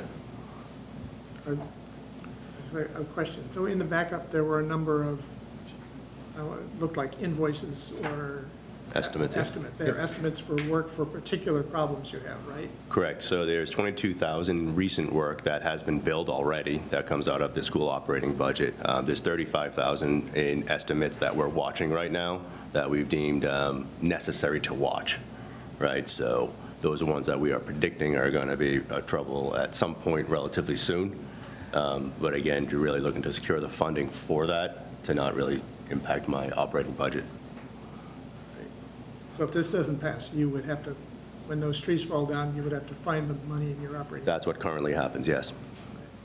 So during subcommittee, so we had 3 in favor, 1 against. I was the one against. And it's not that I'm not against this in favor, this as it is. But we were under the, assumption that rec was increasing theirs to 100,000. And then this would be supplemental. And so my no vote was I didn't want us to be potentially considering $150,000 for this. And actually my recommendation was to reduce this to 15,000 if rec is going for 100,000, so that the schools still have an emergency cash of 15K for things, and then a recommendation that recs and school figure out a better solution here and have some more conversation, because this is not the first time in Ways and Means we've seen some territorialness that happens, and we understand it, but in the same sense, if a tree needs to get done, we need the tree to get done, and we just need it done. So the thought process that I had on this is, if they are increasing that to $100,000, that would be voted on first in the order. And then here would then, if that is voted on 100K, that's why I voted no, because I would then want to reduce this, not having 150K going towards that. Mr. Monaco. I understand the logic. I predict we're setting the stage for mass confusion at town meeting if this turns into a 1-hour debate. Yeah. The warrant as published is 50K, sidewalks, blah, blah, blah, trees for rec. And I believe the warrant is published for 50K for schools. Yeah. And I don't know why we just don't leave well enough Just alone. saying, it says replacement, renovation of fences, walkways, and trees within our parks, playgrounds, school, and municipal properties. I understand. I'm just saying it says. I know, it Chris, says but it. it's different. It's different. It's not just tree work, almost emergency tree work for schools, give me a budget. And one other point so my recommendation would be just leave it alone. And the other one is, in the backup that I've got online, this is, let me make sure I got this right. Yeah, it's 425, tree maintenance, schools. You go to the backup, and it says 100K. Right. Estimated cost. So again, this was also reduced from 100 down to 50 when school committee voted on it officially. Okay, so we're all clear. Okay. This backup is actually an older number. Correct. The number in the backup doesn't matter. What's printed on the front page of the warrant. Right, which is 50K. Yes. Schools, trees, chainsaws, got it. That's what I would do. Right. Leave it alone. Well, and I think it's important, the work would still be done by DPW. No, they're No. gonna hire somebody. It'd be done by This is an the, outside vendor. oh, it's all outside vendor. Yeah, that's the whole Yeah. problem. Yeah. Well, they do some of their own. If the recreation department can handle it, if they have the capabilities, depending on the size of the tree, Right, I got you. then they do it. Yep. If it's outsourced, then it's a budgetary compensation. Gotcha. Yes. Thank you, Mr. Chair. So I just want to make sure, I know DPW in particular has a preferred, really inexpensive vendor. Does, For the moment. who may be, retiring. Do DPW, rec, and schools all use the same set of outside vendors? You guys coordinate on that? We get estimates from the same vendors, and sometimes they're not always the cheapest one to go to. Okay, but you at least know the DPW guy and... My first call is always to recreation first. Okay. To see if they can assess the tree. And they typically will either try to take care of it themselves or assist in bringing a vendor on. There's been limited times where I've had to actually contract a vendor myself. Okay, but you guys are at least aware of each other's vendors, I think is the key. We do talk to each other. Excellent, that's what I wanted to hear. Thank you. Yes. They answer the phone when you call? Do you use the blue button or the red? This is not a blue button issue. All right. We don't have the red buttons yet. Tree button, tree button, Frank. Any other questions? Tree questions? Yes. Just to further clarify, this is basically an emergency fund. If the tree looks like it's going to come. Yes, I'm not using this to prune any trees tomorrow. There's no tree felling party if we happen to have 5K extra in the budget. No. If it's in. Seems like there's no harm in keeping this budget if we think it's a touch too high. So, again, I would also recommend leave it alone. Anybody else? Any more clarifications? Move to approve? Motion. Do we have a second? Second. Chris Campbell. Abstain.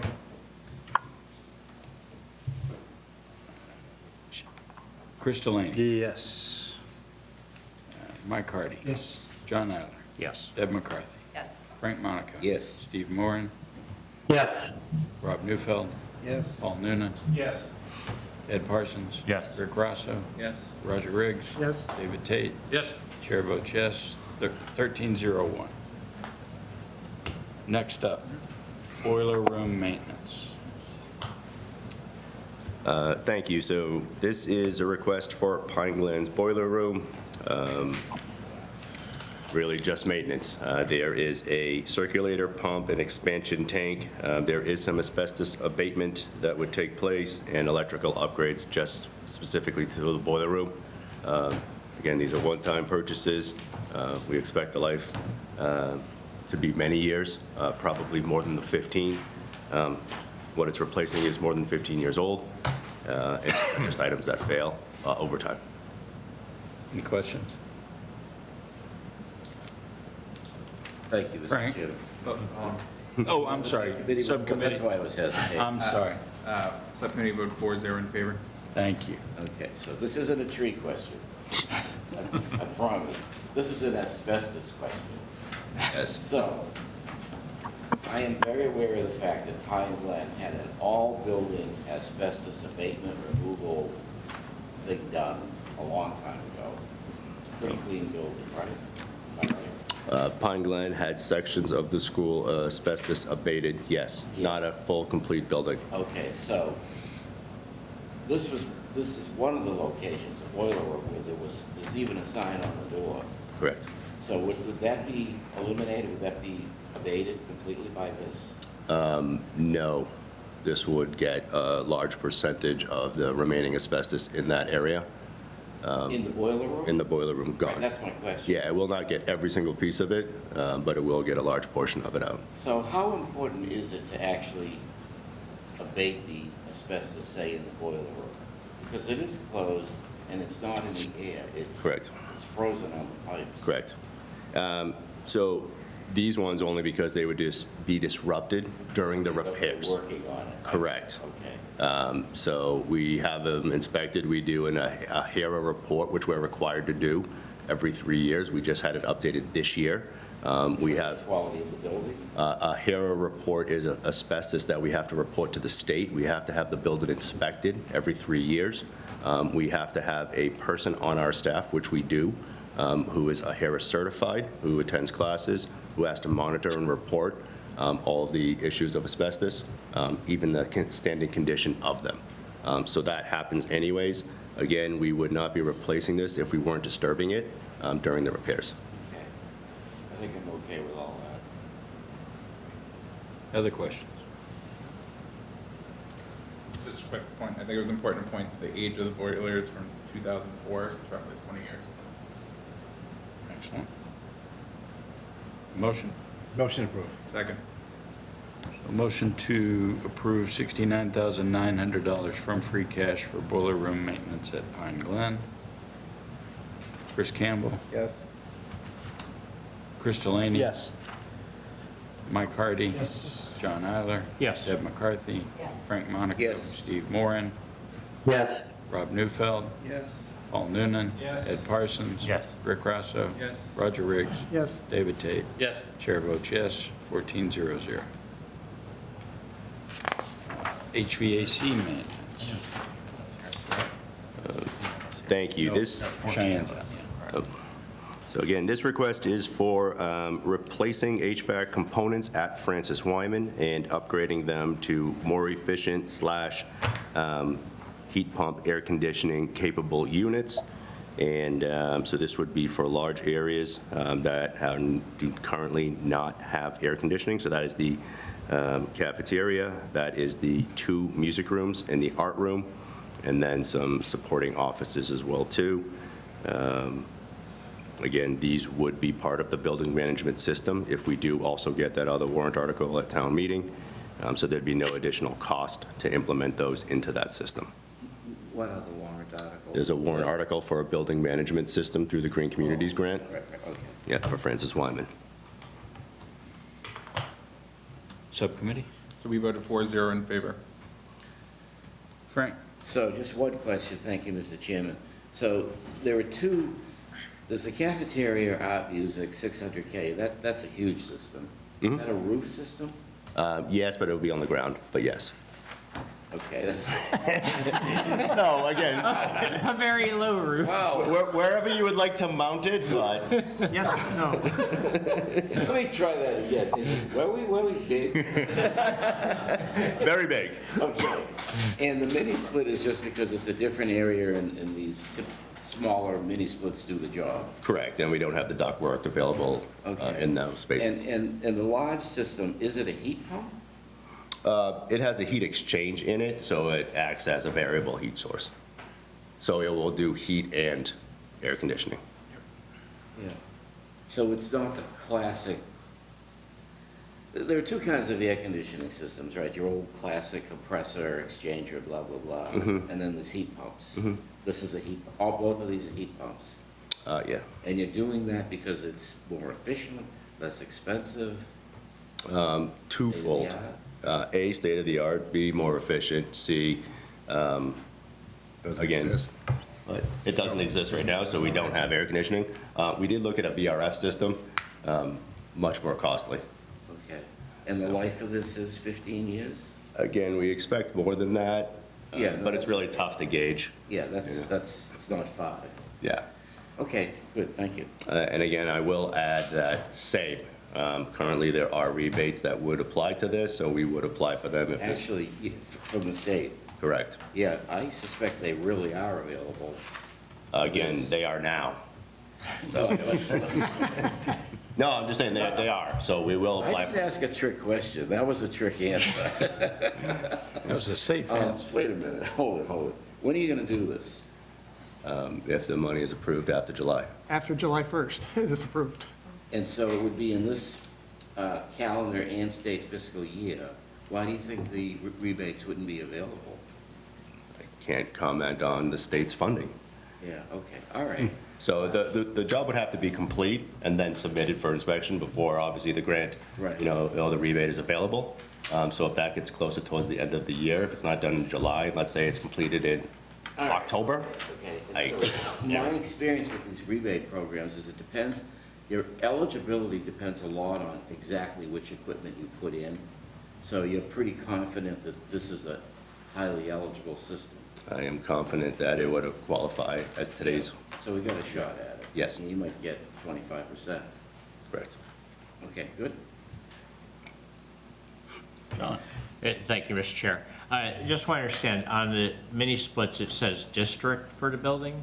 Is that actually Francis Wyman also, or are they going somewhere else? Good question. Yeah, it is a good question. So I would like the ability to build at some point more than just a Francis Wyman request, right? So we have mini splits in various places. This request will go to Francis Wyman, but I would like the wording to say that if we had to buy or use one of the split units in a different building, that the warrant article would allow that. So my intent is to spend the money in air conditioning at Francis Wyman. But again, if we were to get grants back to us or anything available to us, or if we had a couple extra dollars available in the grant, just to be able to use it for replacement, repair, or installation in another building as well. All right, and it says replacement. All right, is it replacement or new? Again, right now, with the ones that we have a replacement cycle on them, so we're just kind of watching them So we've seen a few that we've had to replace out of our operating budget, and we've taken care of those ones. But again, they don't have a infinite lifetime cycle on them. So if one were to die, and if we were eligible to use it from this warrant article, I would just like the flexibility to do so. Yeah, how old are the ones that we're replacing? It depends. So we have some that are about 13 years old. We have some that are 10 years old. We have some in 2016, 2017, and then almost every year since. The ones at Pine Glen were just installed last year. Okay, So- yeah, I was thinking they weren't old enough to need to be replaced yet. It depends. So we have ones like in the Francis Wyman maid office, a mini split that was installed in, I think, 2007 or 2008. Okay, So, so they're getting there. Okay, Yeah. all right, thanks. you know, like the ones at Marshall Simonds, for example, were installed in 2011. So, Okay, thank you. Any other questions? So I would ask, if you're successful and get the grant, does that come back to free cash? Or does that go in and then you could use it to buy other systems for other? I would prefer the ability to buy other systems. I think you all, We know. Why it's on the ground? so you Right. can- Well, which, yeah, I would just say, you know, as people vote on that, we don't know, even if you get the grants, they're going to change this money. That's not going to go back and feed free cash. Yeah, I think, that's a good point. I mean, I don't want to, I'm engaging with you on this. It's not a bad way, I think, for them to look at it. Right, no, We're typically used to money for an item. If there's, not all the money's used, it comes back, the item gets done, and it doesn't go to another item that we didn't vote on or discuss. What you're really saying is there are other places throughout the district that either may need maintenance or you don't even have what you'd like there, and you would try to direct some of the money for a mini split in another place. you said it greatly, and I appreciate that. We're not banking on the rebate. I think if we get the rebate, I think it's a conversation that I'd love to have, the ability to access that money. Right now, my request is definitely for installing a new system or multiple new systems. And then, like I said, if we were to get the grant, you know, I would like the ability to use it in different places. Yeah, For yeah, I guess For the the splits, good question right? is a matter of policy, if that's Yeah. how we want these things to work. Because that is, You really don't. that is unusual how Yeah. we've It's not a done things. criticism of what you're trying I understand. to do. No. Is excellent, but in general, that's not the way you'd like to see these processes work. But we tend to talk about a grant like, okay, we'll put this much money out, thinking that there's a good chance we're going to get 25% of it back. Right. But in this, we're not, we assume that's what it is. but it Right, isn't. but under the assumption, it would normally come back, it would essentially come back into free cash. Sure, yeah, This may not. right. I guess a point that I would make is that if the purpose of the use is narrow enough, so we know it's going to be used on air conditioners or heat pumps. But to me, the interesting notion is that if it goes back to free cash, it'll take another year to access it. Yeah, you may And not if they- even get it. And if they have. Sure. And if they have an immediate need, another need for that specific kind of replacement or maintenance, getting that done expeditiously, I think, is an advantage. But you can make that argument for many, many things. Yeah. that we- Yeah. I know, But but that's fine, it could be a To me, policy. that we talk about. the key point in terms of making sure the money doesn't just go anywhere is that the specificity of the use. John? Yeah, thank you. Yeah, I think, I would like to suggest that we modify this so that it is for a specific purpose as opposed to, if we get the grant, we can spend it on another mini splits. I think, to me, that's contrary to how we've done things. It's sort of like, with this E-rate thing, we're not expecting you to go off and buy more networking equipment if you get the grant, right? Or the assumption is that's going back to the town. And I think the same thing should apply here, that it really, capital projects should be for specific things as opposed to a category of things, which is what I think you're trying to turn it into. And I completely understand why you want to do it, and I don't blame you for trying. But it seems contrary to how we've done it for everything else. Well, would it be then potentially appropriate to think about a different mechanism? We're not saying if we get the grant, we're going to buy a van. We're talking about heat pumps. I think what Bob is trying to say is if we have heat pumps that are at the age where they're starting to fail, if they fail, they need to be replaced. If that's coming out of our operating budget, that's straining. But if you want to have control over that, do we come back for a reserve fund transfer at some point so Bob can keep his operating budget and you know the money's going back to free cash? Is that the mechanism that you would rather see? So we come back to you all. I think honestly what Bob's trying to say is this is really for an emergent, again, for equipment that is failing. It's all thematic. Again, instead of 16 heat pumps, maybe we get 17 or 18 and we're going to use them. So again, I think that's the dilemma is the mechanism. I personally, I would prefer that you come back then, because I don't think the intent of the capital warrant article is to create an emergency reserve fund, which is kind of what you're doing. So I don't think that's a standard thing that we've done in the past. You're incentivizing us applying for grants, but I'm just saying if the mechanism, if it's about coming back, we have no problem coming back. That's what I'm saying. I think what we're trying to protect is an operating budget that's spread pretty thin on many, many things. That's why the tree money is there, because if we have to spend $35,000 on a tree and another couple, whatever, tens of thousands on heat pumps, then we can't do the regular maintenance that we need to do. So Completely understand, but I think a lot of departments have DPW and Rec could easily make arguments why they want emergency reserve dollars for things too, and we haven't done it for them. So I'm not sure it makes sense to do here, would be my position. We want to weigh you, if you get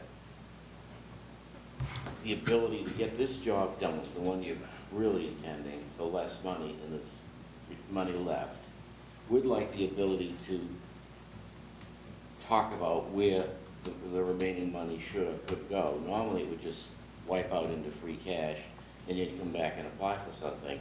Unfortunately, that's a one-year cycle. If it were an emergency, there's actually no reason to not use a reserve fund transfer rather than burning down your operating budget. If it's anywhere between $50,000 and $200,000, that's what the reserve fund is for. Yeah. And we do that so that we don't blow up operating budgets, and we don't have to delay fixing something that should be fixed. I'm saying if that's the mechanism, I think that's great. So That is the mechanism. Roger. If I can just make one point, sort of piling, or to contradict John's point about spending the money exactly on what you say you spend it on. The town's technology infrastructure budget, number that we passed, there is some number of gadgets that they're going to buy with that money. But we haven't fixed a specific number. And if they had to buy one more or one less, we would not be quibbling about it. So are we quibbling about, a 3000 series router or a mini split? Well, I think the point difference is that we would also want them to turn the money back, except it's not a capital item, it's a lease purchase thing. So maybe my point is moot.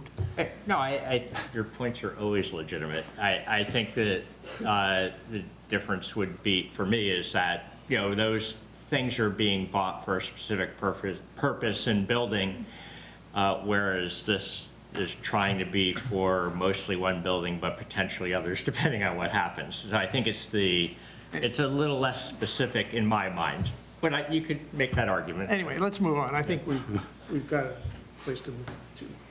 If you're lucky enough to get the rebates and it's enough money to talk about, let's talk about it.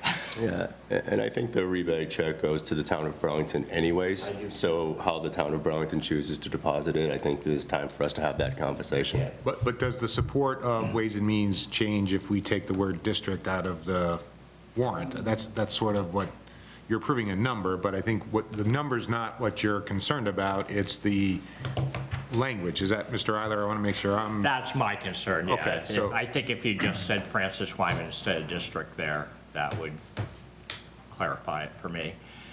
That would make it clear that we're doing it for a specific purpose, and, if other things come up, we'll deal with them when they come up. But Mayor? Yeah.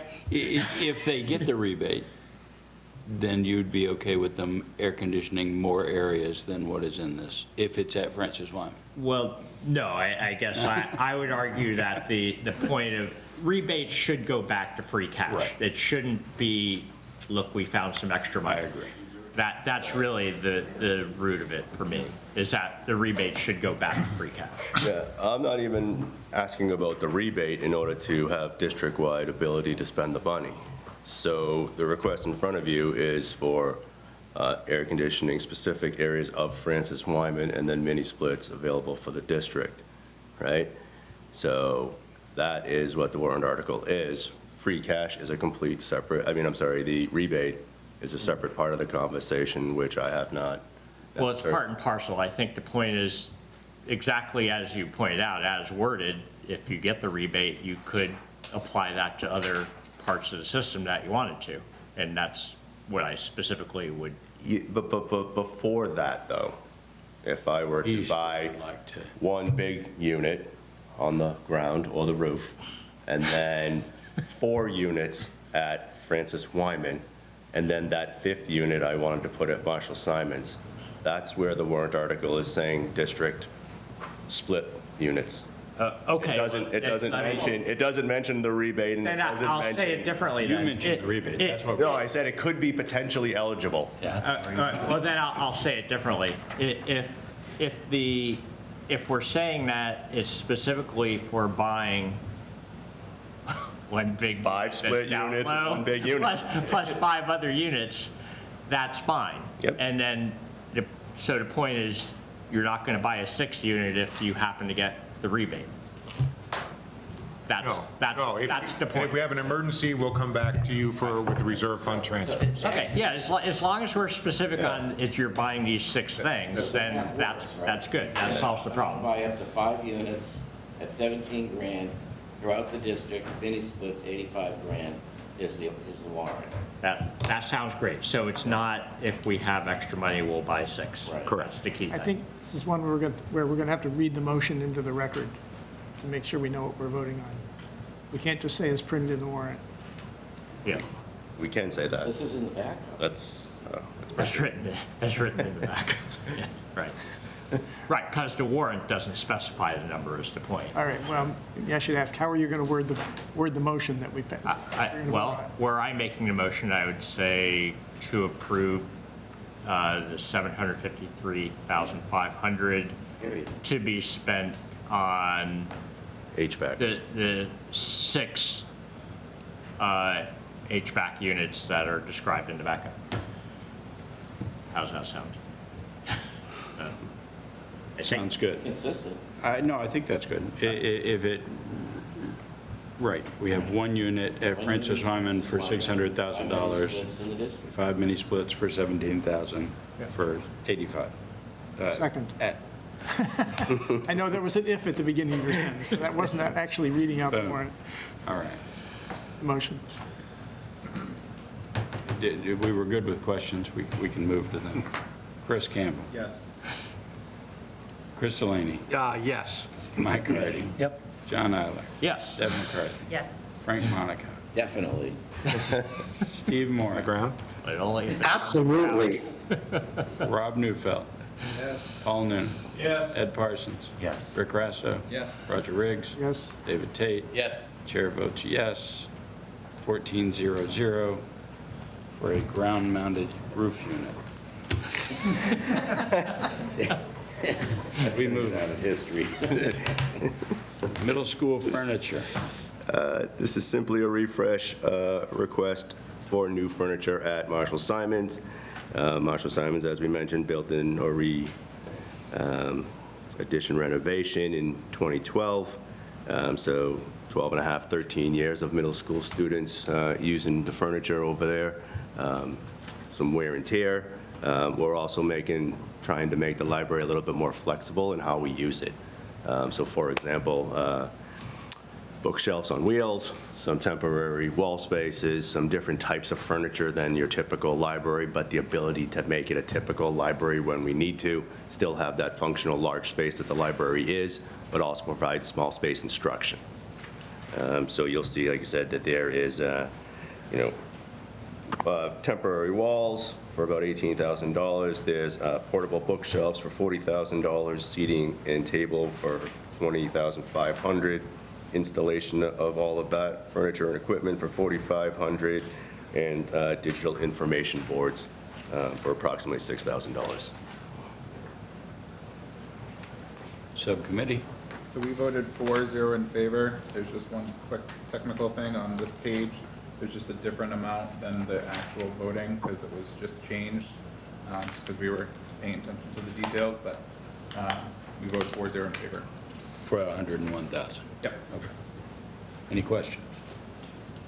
I Roger? guess in the backup, I would point out that I don't think 20-year lifetime is appropriate for this kind of, I mean, chairs don't last that long, even, you know, metal steel case wall units look kind of ragged after 10 years, but the basic need I could see, but, you know, this stuff doesn't last 10 years. Okay. Anybody else? It doesn't in Burlington. Since it hasn't lasted It 10 didn't. years at Marshall Simonds in its current use. Yeah, I will agree with you. I will tell you, Fox Hill has some original bookcases in their library, so. Maybe they need to get in the library a little more often. I guess my other comment was, given what's happened at Fox Hill, Yeah. the notion of creating, you know, smaller spaces with extra walls seems a little counterintuitive, given the long-term effect on Fox Hill's teaching spaces, but I know they're, These are very different. I know you're going for a different effect here, but. Yeah, these aren't accordion walls, so. Again, they're in the backup, the partition walls. Yeah, and- More. I've worked within those things. Yep. Questions? Motion. Motion to approve. Second. So a motion to approve $101,000 from free cash for middle school furniture replacement. Chris Campbell. Yes. Chris Delaney. Yes. Mike Hardy. Yes. John Eiler. Yes. Ed McCarthy. Yes. Frank Monaco. Yes. Steve Moran. Yes. Rob Newfeld. Yes. Paul Noonan. Yes. Ed Parsons. Yes. Rick Rosso. Yes. Roger Riggs. Yes. David Tate. Yes. Chair votes yes, 14-0-0. Scoreboard. I will start by saying that this request is for the high school. The high school building committee has chosen a final solution that they are going to investigate further, that being AR8, which is the addition renovation. So that being said, is that in either scenario, new building or addition renovation, there was a request to keep the gym space. So this request in front of you is for 2 scoreboards in the wooden gym being replaced, 1 scoreboard and a shot clock in the rubber gym, 1 scoreboard at Varsity Field. There are currently 2 scoreboards at Varsity Field, one which is the Gochus one that's closer to Cambridge Street, one that's about 23 years old. That's closer to the opposite end zone that is now no longer functioning. That is the one we're looking to replace. And then there are 6 speakers for the Varsity Field at Burlington High School field that we are looking to replace with this warrant article. Subcommittee. So this is a perfect warrant article of the attention of detail that the Education Subcommittee did. We voted 2 in favor, 2 against. Some of the reasoning for some of the split came down to if the statistical panel components for roughly $10,000 was actually needed. And there's been some discussion about tournaments for that. And then the other question is the Gen 6 scoreboard receiver kit seems to be listed twice in the controller component and shock clock component, and if that needed to be in there. These are special Dominion scoreboards, so they always add points to the home team, no matter who scores. So, That's the Dominion joke, I see. And through the chair, if I could add, Mr. Campbell, so I did follow up, and the reason there's 2 receivers is because the wooden gym has 2 scoreboards, so they both require a receiver, whereas on the rubber gym, there's 1 scoreboard, so only 1 receiver is required. All right, because there's 2 for control components, 2 for shot clocks. So you're saying that those are for both of those? right? Because you have a home and away side scoreboard, so you need the double receivers for that. Whereas on the rubber gym, you just have the one scoreboard and then the shot clock, so you don't need the same amount. So can we clarify from the subcommittee point of view, it was the allocation of the dollars that was the issue, as opposed to the merit? I was a vote in favor. I can so- clarify. Oh, good, yeah, help us out. One of the two. So on the scoreboards, there's like these side panels that just show like each player and what the points were and everything, which cost $10,000. I'm in favor of replacing the scoreboards if they're antiquated. I just didn't see the need for the additional panels. Also, this is where, sorry, I'm new to this, so there are certain components I agreed with and other components that I didn't. The second scoreboard at the football field, I did not agree with that. So I didn't at all, so. And then, Yes. I was the other one who voted no, and I just felt similar to what Jeff said.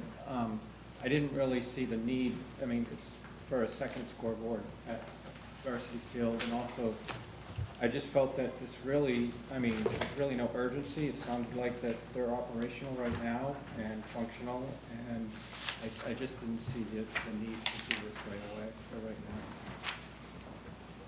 now. The chair, a couple of comments. So the one at Varsity Field external is not operational right now, so that one definite. The ones in the rubber gym and wooden gym, they have some lights out and they have some circuits out, but they are functional. What the sideboards would do, again, it's not a requirement, but what happens is a typical scoreboard has a shot clock, has a score, right, and then has a penalty on it, whereas the sideboards allow you to give other stats, right? So you can say who's in first place, who's in second place, who's got points, who doesn't have points. Is it a requirement? No, but it's much better system for MIA tournaments, right? It's also better for the students, like when they're actually playing the game. The other comment that I'll add is that from a varsity level football game or a varsity level lacrosse or soccer, when you're heading one way, let's say towards the go-to scoreboard on Cambridge Street, that shot clock means something, right? To say, oh, we have 3 seconds left before we have to snap the ball. When you're facing the other direction, you don't have that. That's why you have 2 scoreboards opposing on varsity level fields. Pretty common practice. Exactly for that reason why you would have a varsity level basketball court or a volleyball court, because there's teams facing opposite directions, and they need to know what's going on as well, too. Been to a lot of high school football games, and they don't use it. There's not a clock for, the refs keep that. And There's not a clock on a scoreboard for a football game? Not for, you said for, I've got 3 seconds to snap the ball. Oh, you just mean like the end of the half or something? All the above, but yeah. It's not a game clock. Yeah, it should be on the scoreboard. The game clock? In high school? No, Yeah. there's a game clock. Yeah. No, there's Well, there's no whistle for 24-second violation, shot clock violation, or anything like that for football, so there wouldn't be that type of penalty. Well, there is, but the refs keep it. Not, There is, but the refs keep it. Go ahead. Thank you, Mr. Chairman. What's the cost of the sideboards? I should know it, but I don't. they were almost $10,000. $9,655. So to go from 100K to 90K, the project, Well, or but just those, or 70, if you eliminated a whole board. right. Right. And the cost. In the backup, there are pictures of 3 different scenarios of what the boards, the shot clock, and the external board would look like, and pictures of the speakers as well, too.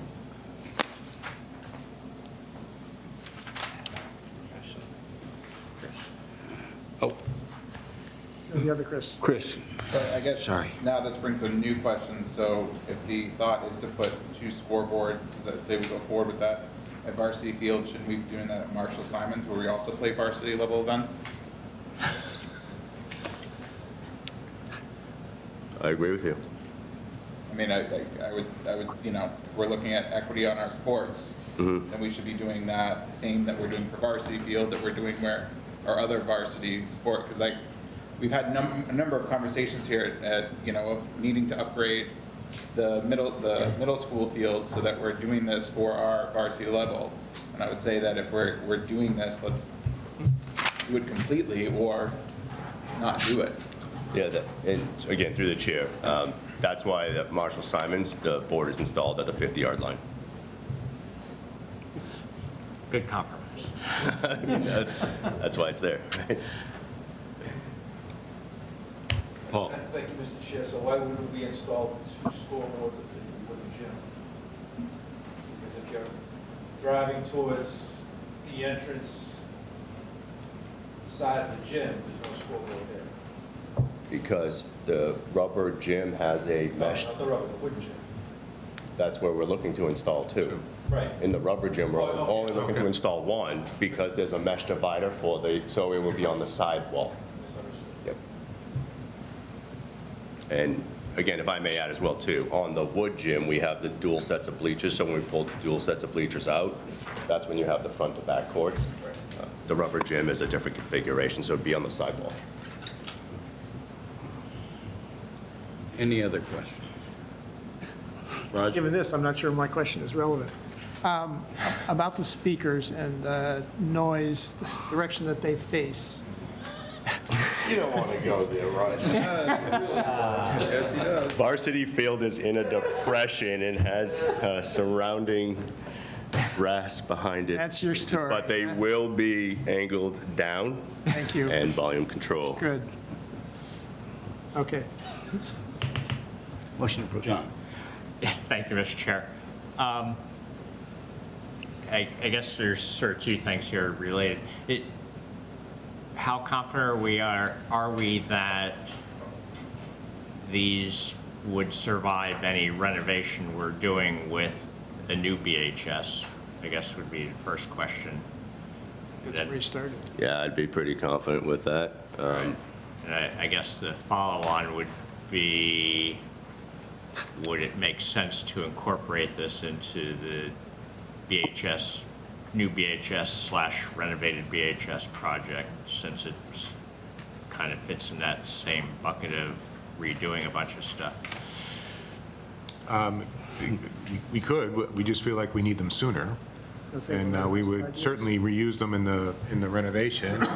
I'm assuming they would be careful with them and they'd uninstall them to do the work they need to do and then put them back up. So it's just a piece of equipment that we feel we're get a lot of use out of that's updated and replacing some well-used and end of useful life scoreboards that we currently have.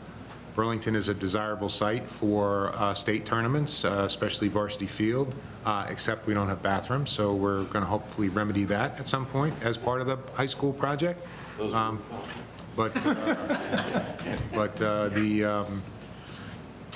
Again, we feel this is a piece of equipment that, or pieces of equipment that we get a lot of use out of that are important and will serve well. If the sideboards are what's holding us back, then we can certainly potentially look to do those another way and not do it through the warrant. So again, if that's the thing, we can do them without the sideboards. Again, I think we're trying to support as many different buildings and as many different students as we can, and this fit into the number that we were allotted, and so that's why it became our priority, because it fit in. Okay. Yeah, I'll admit, for me, the sideboards sort of put me over the edge there. Mm-hmm. Can we talk about so what about the sound, the audio system? I think it's all blown. The one we have now is what do you call it? Well, the cones themselves are deteriorated. So when you're actually hearing them, it's like scratchy, right? That's how it sounds. I always thought that's the way high school football was supposed to be. I've never seen an outdoor PA system that actually. Yeah, and again, this is just the 6 speakers. This is not the sound system. The sound system is functioning. And I would consider that almost a safety feature people need to hear if we ever need to make an announcement. So. Quick question. Do the athletes have any input on this at all? On the School boards, like on the side portions, I think Mr. Hart talks to he has a sort of an athletic leadership group that he speaks with. I'm not sure if they talked about the scoreboard design. I think if I put 10 high school athletes here, they would probably vote 10-0 that they would like to see their scores. Yeah, I mean, I think that's what I'm getting at. But I'm saying we could look to do that in another way. I don't want to lose the warrant because of the sideboard. I think if it's a $10,000 item, we might be able to find some other way of doing that. You should never say that. You get an official Montero vote. Anything else? I was going to say the MIA officials would probably have a good, strong reason for it as well. Yeah. But again, like I said, I think I don't want to, want to win the war. Again, if we have to lose the battle over that, that's fine. I don't see why you would lose a battle, but that's just my opinion. I thought. Motion? Oh, Chris? I guess I'm just still stuck on if we're doing this for the varsity field, why are we not gonna put another scoreboard at the middle school? Well, where would you put it? I'm just, No. Well, equity is not about numbers of scoreboards, it's about who can see what.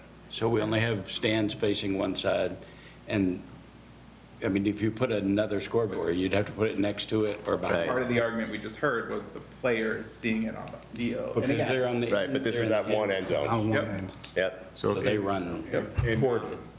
I guess I would argue, Chris, because that's not the proposal that's before us, and I don't think there's time enough to come up with another estimate for that so that we could try to roll it in here.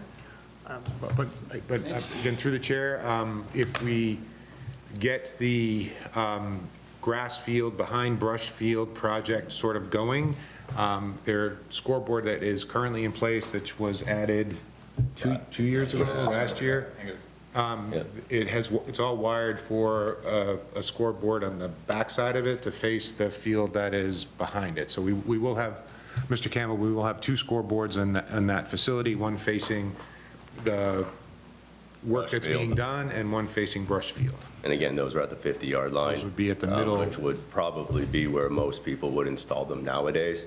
Either that or on like a press box at the 50-yard line, et cetera, as opposed to in an end zone. Yes. Thank you, Mr. Chairman. Other towns around here, how are their scoreboards? Are they like this? Or are they more fancy or less fancy? Again, newer schools definitely have newer, fancier stuff. I can't tell you a specific school that has older equipment that has purchased new ones. We may need to rely on, Mr. Noonan, do you spend a lot of time in high school gyms as an official? Yeah, most gyms have scoreboards at both ends. Most football fields have scoreboards at one end. What about the side panels? They're very helpful. A lot of the newer schools do have the side panels, but the side panels are only as good as the person that's operating. Really as good as what? The person operating. Oh, yeah, right. Not you. Well, not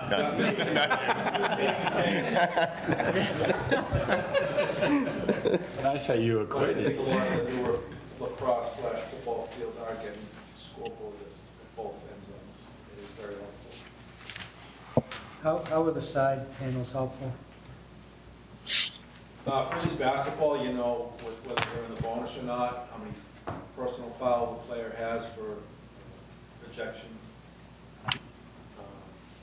If they've reached the limit of fouls, whether they're ejected or not. You could have a situation where the team should be shooting in the bonus, and you don't realize it because it's not up on the board, and now you inbound the ball, and it just creates a rat's nest of undoing things.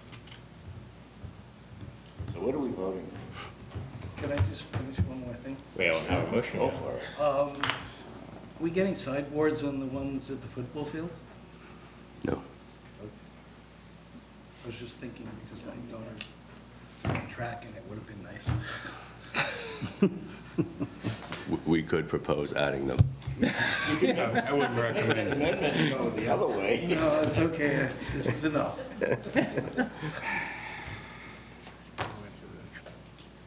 Motion? What do we want to I do? guess, well, I can think of some variations, but to me, the simplest one is to vote it as written, to move to approve as described. Second? Okay. Let's do that then. Maybe I shouldn't go with simplest. That's not actually the best reason to do things. No, I think it's spelled out Chris Campbell. pretty plainly. Abstain. Chris Delaney. Yes. Mike Hardy. Yes. John Eiler. No. Deb McCarthy. No. Frank Monaco. Yes. Steve Moran. No. Rob Neufeld. Yes. Paul Noonan. Yes. Ed Parsons. Yes. Rick Rasso. No. Roger Riggs. Yes. David Tate. Yes. So we're 8-4-1. Chair's going to vote no. So 8-5-1, it passes. We move on to community facility support. So this is warrant article 25. This is also free cash. This is, I think technically a town warrant that we are stewards of, and it's about groups in town that town meeting approves. It allows them to use school facilities, and when custodians aren't already on staff, or if the event is so large we need to add custodians, it pays for the contractual use of the building, the custodian's use in the building. So this is an annual event. I think Bob and Nicole went back through and looked at all the groups and who used what hours, and they sort of cleaned up. If people had, over the last few years, not used all their allotment and other people used over, they sort of rearranged the hours to appropriate. If someone underutilizes their time and someone else needs the time, we certainly, we spend the money. So it's about people using the building. There are questions about if other groups want to have access to this, they would apply to rent the space as anyone would. And if they asked about having access to these funds, we would propose it to town meeting. Again, town meeting would need to approve the group. So again, we present it every year, but I'm not, I don't always understand why. I guess we are using the money to pay the custodians, which is why we're It's your payroll. Yes. Subcommittee? Yeah, so we had a pretty large discussion about this one as well. We voted 3 in favor, 1 against. Okay. And any reason, I mean, I think part of it came down to, we had a large talk about the purpose of this, also if this is really should be under the schools, if this is not more of under a recreation type thing.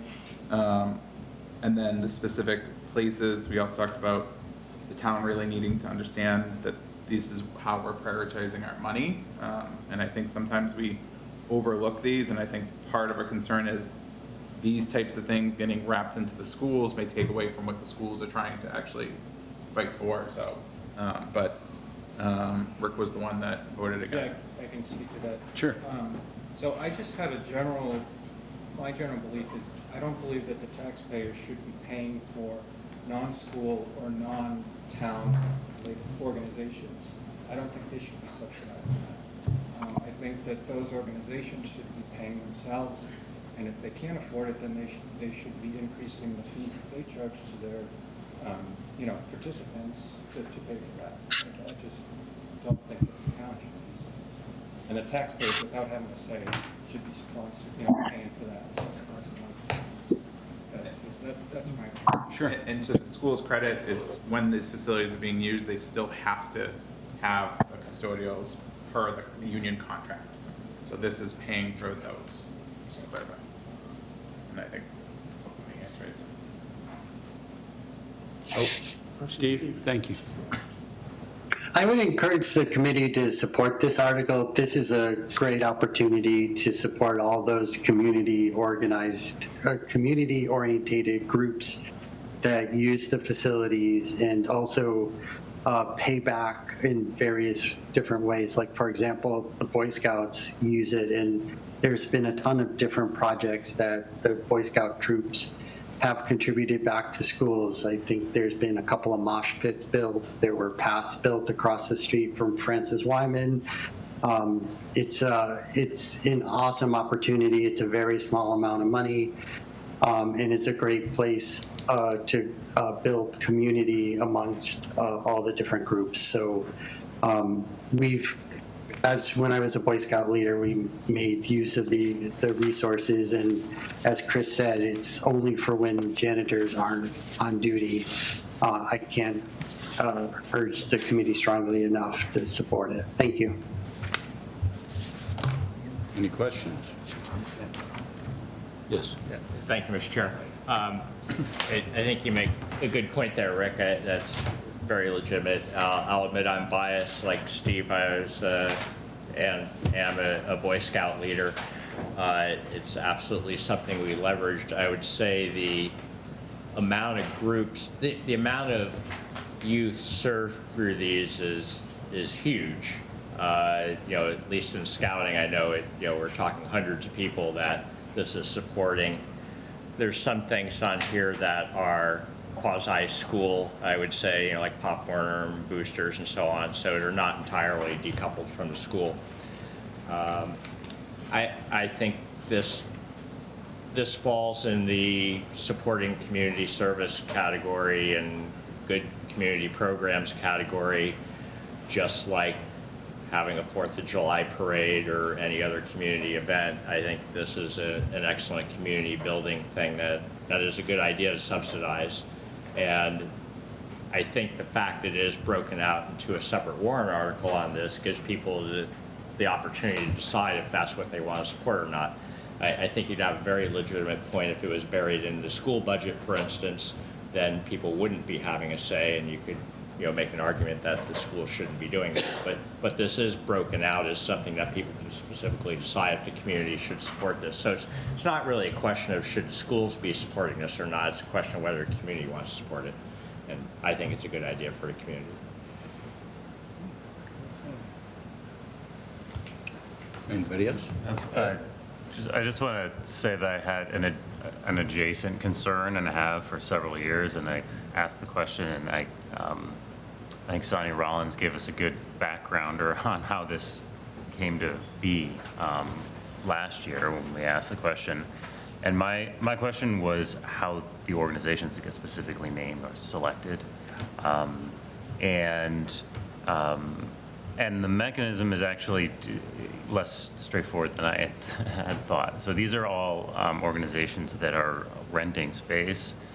So they are in some ways subsidizing, self-subsidizing their activities. And there are opportunities, and I've confirmed on the website you can go and seek out using the school facilities or the fields through Parks and Rec. So I do think that there is some visibility, and there are ways for the full breadth of the community to avail themselves of the school facilities. And I do think that we should be encouraging the use of school facilities by the larger community just to get more out of them. So I support the article. I do think that the accounting becomes a little unclear, whether this is a community support and whether it's school support. And I think in other areas, I would support some thinking about whether we need a revolving account for renting fields or something, so that some users do a little more to subsidize rather than have the town subsidize. But I don't think that there's a compelling interest for this activity, so I support it. Anybody else? Motion? Move to approve. Second. Motion to approve $74,783 for community facility support warrant article. Chris Campbell. Yes. Chris Delaney. Yes. Mike Hardy. Yes. John Eiler. Yes. Deb McCarthy. Yes. Frank Monaco. Yes. Steve Moran. Yes. Rob Neufeld. Yes. Paul Noonan, Yes. Ed Parsons. Yes. Rick Rosso, No. Roger Riggs, Yes. David Tate. Yes. Chair votes yes, 13-1-0. Marshall Simonds Field Renovation Phase 2.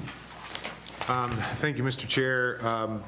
This is a relatively short explanation, but a lot of money. So at town meeting last year, a warrant was introduced for a Marshall Simonds sort of field complex upgrade that included putting synthetic turf on the grass part and resurfacing the track and the brush field, which is coming to the end of its life, and the track needs to be resurfaced. I think town, in its wisdom, broke that project into two pieces. We clearly stated that we would be coming back next fiscal year with phase, sort of the second phase of this. And so that's what this warrant article is. It's for resurfacing the track and the Replacement of the turf and infill. replaces of the turf and infill of brush field. So that's sort of the explanation, and it's, again, part two of the conversation that was started last May. Subcommittee. So we had a long debate about this again. I think it's important to note that there was a cost to us delaying this. And so this was a town meeting wanting to decide this. And the unfortunate thing is the cost went up $180,000 to $200,000 for that 1 year delay. The track replacement went up 29% and the field went up 7%, because those were previously assessed a year and a half ago. So that was quite a thing to consider, as well as in order to get in at this 1.7 million, they did also take away the throwaway fields. So there is a reduced amount of the project, but there was a cost to us waiting. The subcommittee voted 4-0 in favor. Questions, comments? John? Thank you, Mr. Chair. So I know in the past, at least with varsity field, there's, you know, your bounce test or squish test or whatever you call it. Has that been done on this field, and what do the results indicate? So I have, can share that with you all. I've shared that with the chair. That's a second. Oh, I don't have that You one. don't have that one? Is that part of this one, or that's a different one? I think I have some more copies of it as well. Get the green one and the red one. I didn't get a green one. No, they're not sure. But That's all right. There's a purple one? This is the green one. there's not 14 copies of these, but yeah. Just don't want to give it. You want it, Roger? I'll believe you when you read it out, yeah.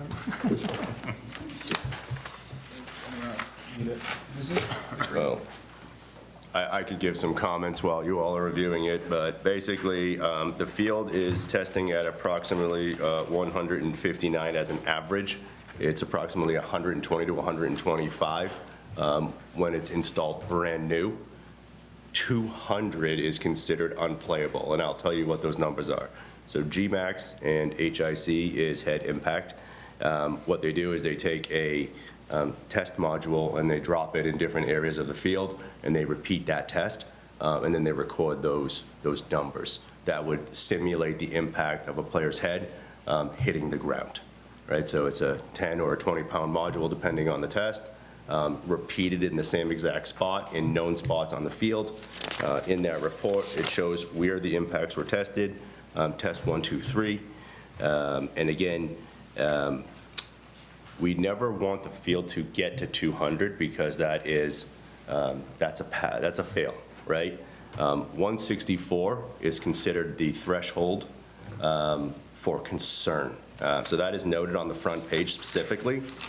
So 164, why it's 164, I don't know, and not 165 or 160.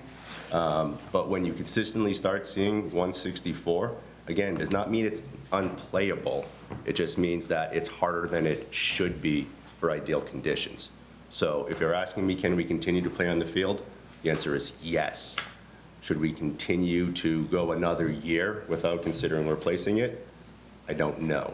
right? Because we do have some areas that are in the 170s and high 170s, right? But consistently, our average is 159, right? So does that mean we have a full year? Maybe. Do we have 3 years? I doubt it. That being said is, if we did it this year, the odds are is that it may get replaced this year, or it may fall into the end of this season, which would be later into the July, August, September, October area. If we were to delay it, we're looking at approximately a year and a half from now. So that's at least 2 full playing seasons of spring and fall.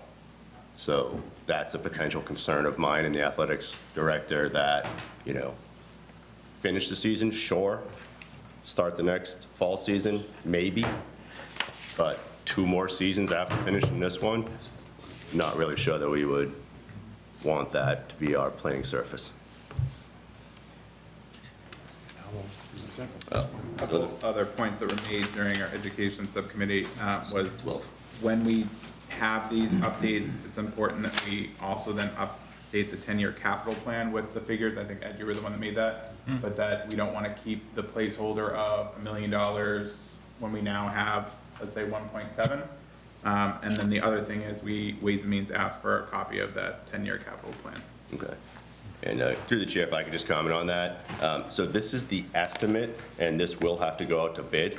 The last estimate we have relates to that 1 million, which is why that number is still there. If we are to get this funded and it goes out to bid, we do hope it's under this number, and then we'll update the long-term or the 10-year capital plan to reflect that. We got, 12 years out of the current surface? We're at 12 right now. Questions? Comments? Frank? Thank you, Mr. Chairman. What sports are consistently played on this field? Lacrosse, soccer, and field hockey. So does the 164 number have the same concern for those sports? Yep. I mean, for football, I can definitely see it. Yeah. It's hitting the ground all the time. Same as a grass field. If the grass field is frozen, then it would have a hard impact as well too, and that would be deemed unsafe to play on.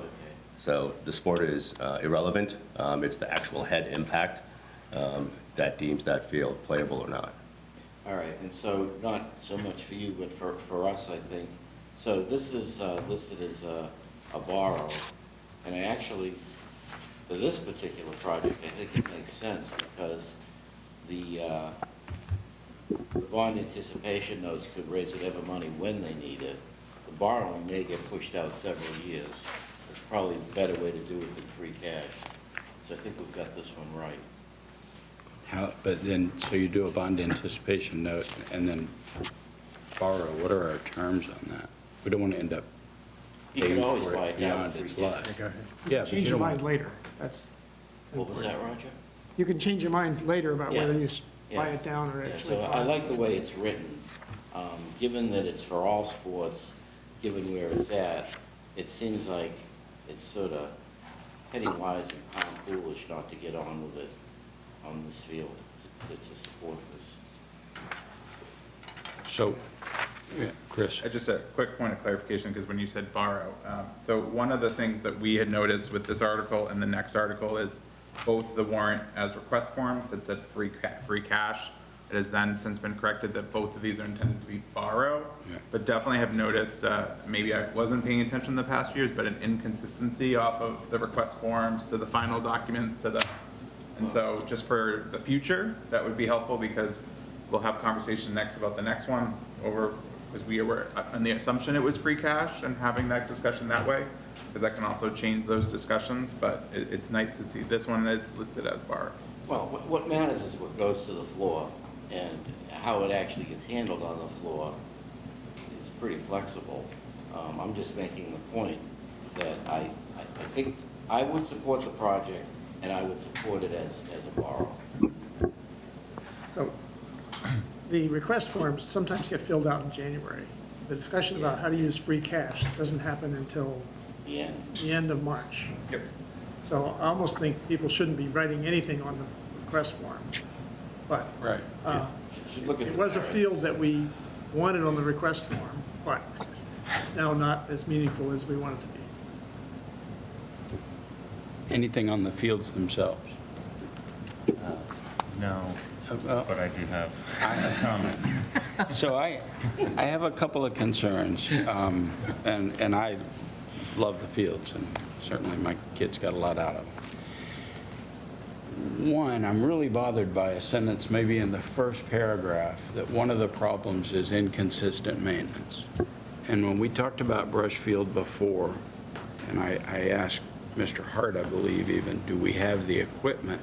Are we going to haul the equipment over from the high school to take care of it, to do the fluffing and buffing and adding, and yes, and we're going to do it on a regular, consistent basis. I'm really bothered that the consultants say that it was poorly maintained, or at least that's the way I read that sentence.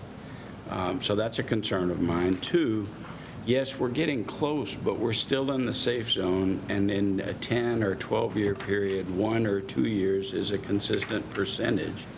If we keep adding turf fields, and that's going to just become more and more. Now it's 1.7 million every 10 years or 11, and we got 12 out of this one, but maybe just because of COVID. So every year that we can squeeze it, and we're still in the safe zone, and we don't see, it's not exponential loss of sponginess over 1 year or two. It's a consistent. So I just want to see us push that as far as we feel like we can, because that's a lot of money. And when you're shaving that off, it's like, okay, we took 1 or 2 years of life off a field that was still would have been safe. So there are. You know how far you can push it? Bounce test? That's the metric. Yeah, but I mean, we're still fairly far from unsafe. If we got a couple of areas they can buff up or help. That's my opinion. I'm just saying, I think, last year we talked about we really needed it because we're getting close, and we're not that much closer this year than we were last year. So, but I do get the, okay, it's still the, it's not like we're going to now replace it tomorrow. I understand that. But I also really, whatever we need to do to maintain these things, it's a lot of money. And I feel like all of the literature about these fields are about you'll get years out of them if you take proper care. We bought equipment to do it. So I just think it's important that's concerning to me. It bothers me a lot. Deb. Can you remind me, had the football field, that turf was replaced, correct? So what? Varsity. Varsity, yes, varsity field. How many years did we get out of that field? Because that one would have been, with all the equipment right there, maintained fairly. Yeah, we replaced it on the 13th season, so we got 12 and a half. These turf fields typically have a 10-year warranty and 10-year life expectancy. Again, I think I think it proves the fact that we have been maintaining them to get 12 years out of them with the high use of the two turf fields that we have. I mean, typically you could see, 8, 9, 10 years, but if we're getting to year 12, year 13, that's above its expected life. So, I won't comment on what that statement is supposed to mean in here. I'm not sure I agree with you, but it's been a year. But last year I did a lot of reading about these as we talked about it, and I think 10 years is a warranty because it's a functional deficit in what you purchase if it doesn't make it 10 years. So if you're doing 7 or 8, I have a hard time with that. But I just think we need to really push to make these things last as long as possible. Well, I think, Doug, to your credit, I think this goes to warrant articles in general, across the board. Are these must-haves, or are these wants? And I think sometimes, and been on this for a couple of years now, but we get to some of these and we go, is it just because we have the money we can spend, or are we really doing what we think is prudent? And I think that is what the role of this committee is, but all the committees that come before us too, before doing these, and really needing to do the background of, is this required? Do we have to do this right now? And then, it is important to know, waiting a year, what it costs us. And again, that's just part of the information, but I think that's important for all of these is when we're looking at the warrant articles, where did some of these come from? Are they coming off of our 10-year plans, 5-year plan? Or is it just, we allocated X amount to rec and all of a sudden they had 50K to burn and they're gonna put 50K here? There's some of each of that, I think. Well, there's some of each of it, and I think, but if you, I would compare it to what we do with a dump truck or a fire truck. They're in the 10-year plan for replacement, but many of them get bumped another year and another, it's a placeholder, it's an amount, but I think we have to really look at it. Quick questions, hopefully. Can the work done to replace this only happen at, like, once a year during the summer? Can it be done, not the dead of winter, but spring and fall? To replace it? Yeah, actually, to do the replacement. It has to be, I'm not sure if it's 50 degrees, but it has to be above a reasonable temperature, just because there is some glue that goes into this, so. I can get specifics if you need, but. No, that's all right. I was just trying to think of whether it can be done only once a year, basically, during the summer. But another question, if we got to the point where, does this fluffing stuff that work, does that actually, will that buy you 3 months? If we got down to the point where it was impact tested and it was too close to the danger zone, and you run the fluffing machine through it and loosen it up enough that you'll get another optimal amount of time out of it? It's not exactly the way the fluffing machine works, right? Not the technical term for it, right? But what happens is that you have these fibers that are about 3 to 4 inches long, and then you have the infill. What happens is the infill, which is granular, gets compacted. So when you fill more of that compaction is what raises the hardness test on it, right? So when you run a machine over it, you're really just clearing like the top 1/4 inch of any really debris and standing up those filters. You would actually have to go down inches into the infill, remove that, and then replace it with a new binder and infill to get that softness back into it. And then you get into the fiber quality as to whether or not the fiber is ripped, standing up, not standing up, et cetera. Okay, I misunderstood. I thought that the regular maintenance had a deeper effect. So that's not. The regular maintenance has a deeper effect earlier on in the life of the field. Later on in the life of the field, it doesn't have that same effect because it's more of a brush system for the top layer. Well, I think where we are, oh, sorry, interrupt. Is this to replace the entire turf or just the worn areas? So this would be to rip the entire turf off, the entire infill, regrade it to make sure it's level. Even though the report indicates that the concern is with certain particular areas of the field. Yep. Primarily the goal, where the goals are with the heavy 25 traffic. yard, exactly, yep. So could you just address those specific areas of concern as opposed to ripping the whole turf? We can and we have, so we continue to do that. And then we also have issues on the track as well that we have paid to have repaired and repainted as well too.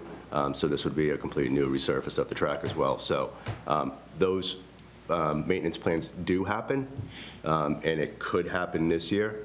Again, it's the question of whether or not you want to continue to do small repairs and then still have a field that is high, close to the not safe zone, but get another year out of it, and then potentially pay the same or more money. We don't know the answer to that, so.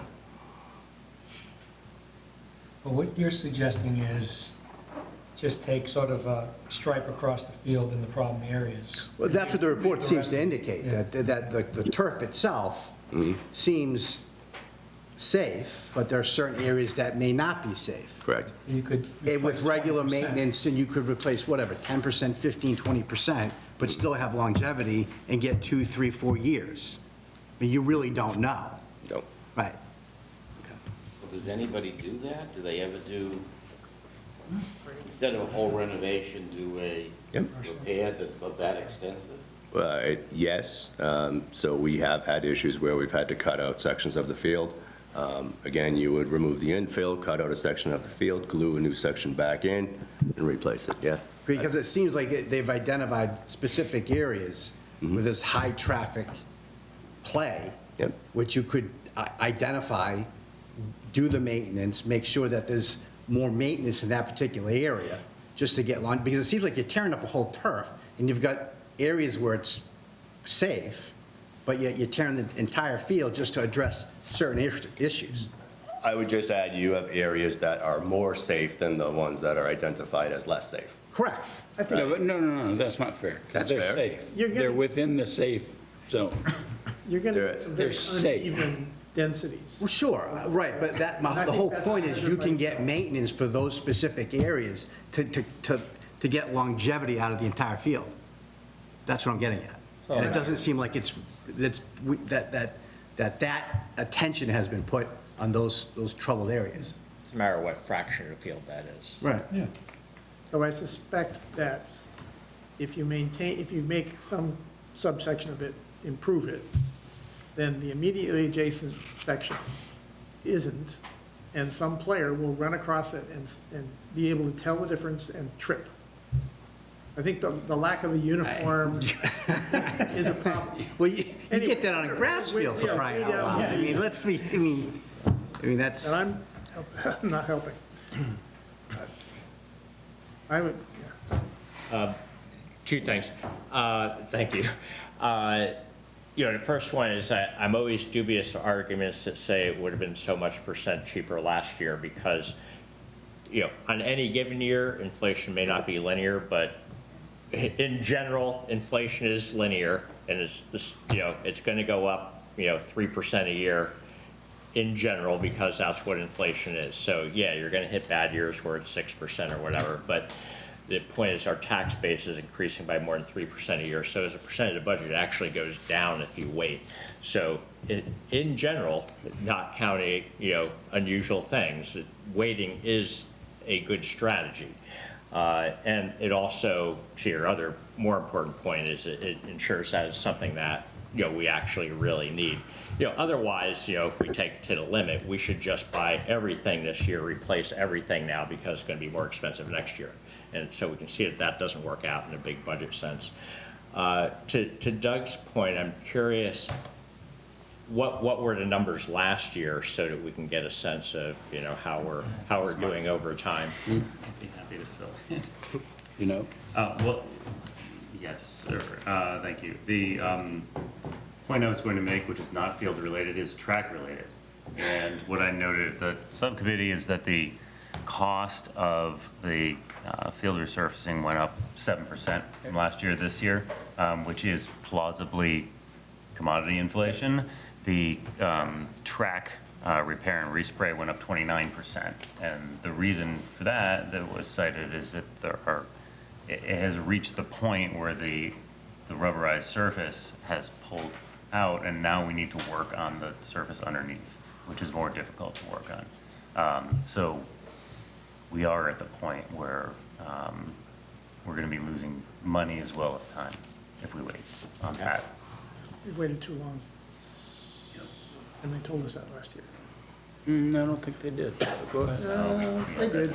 Oh, we had the Yeah, discussion. we were worried about some defects in the track last year. Okay. I remember that, yeah. So, Frank? thank you, Mr. Chairman. I think we had been sort of focused on the turf in most of the safety discussion. We didn't talk very much about the track. This is for track and this is the whole thing. Yep. Yes. Right, so what's the status on the track?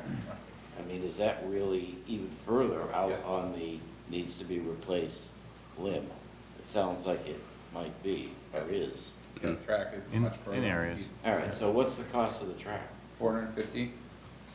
All right. Of course, that's so- not, there's so- also the, 775,000 for general conditions and demolition and site prep for 150. So somehow in there, I'm guessing would have to be included. So you're probably looking at 550, 600 for So, the track. right, a third of this is roughly the track and 2/3 is the field. Yep. Yeah. Can they be? But my problem with all of this discussion is I feel like actually there's almost nobody here except maybe this guy that knows anything about the safety situation. You may know a little bit more, Doug, because you did some real due diligence a year ago. I'm pretty uncomfortable trying to squeeze 1 or 2 years out to save 2/3 of the cost, since the track has got to be done anyway, it sounds like. And it sounds like this, it really wouldn't happen for probably a year. If we approve this now, when the actual renovation takes place, would it be this summer or next summer? This summer, it would be tight, which means it would probably cut into our spring season. Yeah. And then, I'm sorry, the fall season. Right. If a company can do it prior to that. If not, then we'd be looking at the spring season of next year. So I understand what everybody's saying, and your arguments are all valid. I'm less likely to try to save a year on this than I am on a lot of other things, because it is used by all of our sports. There is a growing safety issue. It would be better to have it replaced a lot better within 24 months. And so I would go ahead and support this as borrowing. My personal, that's where I'm coming down on this. Anybody else? Mike? So the front page here, the last sentence says, at this stage, we recommend that these worn sections be removed and replaced to restore a safe and playable. I mean, that's their recommendation. So And we're. what does that cost? I don't know. And what about the track? Track, Frank, I wasn't part of it, but the track sounds like it needs work, but the field, they're saying their recommendation is to replace the worn sections. If the track is a concern, why couldn't the track just be its own warrant article? If it's that worn out. We can, but it's more time to shut the field down. And the general conditions and stuff, there's overhead in them showing up at all.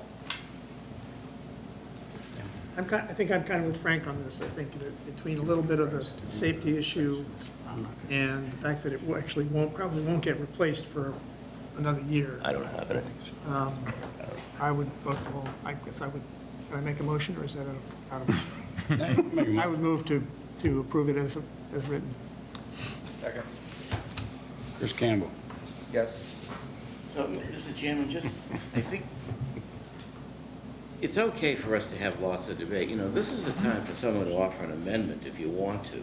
I don't want to just railroad this through against everybody's wishes. That's how I see it, and I would vote for it as published. But if someone's got an amendment, make it, and either the amendment stands or falls, and we move on to the main motion. Anybody have an amendment? Yes, thank you. I think that rarely is this done piecemeal, and I think that's probably for good reasons. And so if there is some momentum behind trying to find another piecemeal solution, maybe we dig up a little bit of information on what it would cost. I have a feeling that long-term it's going to cost a lot more to try to do piecemeal. That's just my feeling, but a few facts might help that. I support this as written. Well, again, if I could just add a comment to that. Typically, you would do the field first because it's more invasive than doing the track and then doing a brand-new track and then 6-8 months later going back and then ripping up the field, doing all the sand leveling, et cetera, over all aspects of the track. Just getting the equipment, machinery, everything over there, it wouldn't really make sense to do it in that order. And again, shutting the field down for multiple parts of 2 seasons wouldn't really be ideal either. What's the track used for? What's the track used for? Track. I mean, it's used for track, it's used for school events. Middle school has a track. Middle school has a track team? Yeah. Middle school has a track. Middle school has a track team, yes. Okay, we have a motion in a second. So I'll do Chris Campbell again. Yes. Chris Delaney, I'm going to be a no. Mike Hardy, I'm going to abstain. John Eiler, Yes. Deb McCarthy, Yes. Frank Monaco, Yes. Steve Moran, Yes. Rob Neufeld, Yes. Paul Noonan, Yes. Ed Parsons, Yes. Rick Rosso, Yes. Roger Riggs, Yes. David Tate. Yes. I'm going to vote no. So we are at 11-2-1. Passes. Now we move, Mr. Chair, would you suggest for town meeting, if this conversation is going to be a preview of a town meeting conversation, would you recommend that we have a number to replace the worn sections? Because I'm assuming we're going to get a similar I think if you debate. could get a little, I would if it were me, I would have, because I think it is going to be this conversation, I would assume at town meeting, considering the other expenditures. So I would think something about what the, replacing the worn sections, getting a little more information maybe, and maybe talking about what the track, it's a good point, if it's going to cost a lot more now that you replace the track, but is that done now? Now what we have to do, it's not going to get even more. Whatever damage is done and the underlayment is done, I don't know. So any information like that would probably be helpful just to answer questions. Yes. And the There are going to be the questions if you Yeah, have the no, answers. exactly. Subtle timing, I think that would make sense. Yeah, I mean, I agree, it would be good to have some alternatives at hand, but, we were kind of trying to have ideas about what were reasonable alternatives here, and none of them were clear winners, given all aspects of it. So I would be careful about offering an alternative until town meeting, people in town meeting Yeah, I think you sort of need to have, demanded if you it. had answers to questions. Yeah. But it may be worthwhile, again, having a turf person there or something, because like I said, I'll answer reading questions. I understand. It's not fair to ask you that. Reading questions. I mean, I think we went through all of this, years ago. Every time the track comes up, we have the same quandary about, can we divide it? Is it necessary now, et cetera, et cetera. Right. And every time we add a field, it's another. It's going to happen Another more field. frequently. We almost Right. had a turf field in Memorial. Right. So,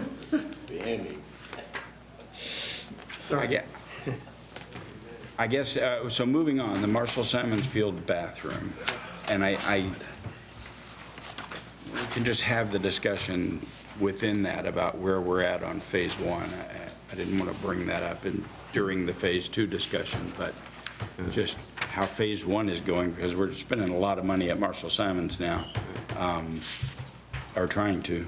And so wherever you feel like that fits in, but if you want to introduce this, if we want to do it after, we have a section for the athletic fields later in the meeting, just under other business of the committee. Sure.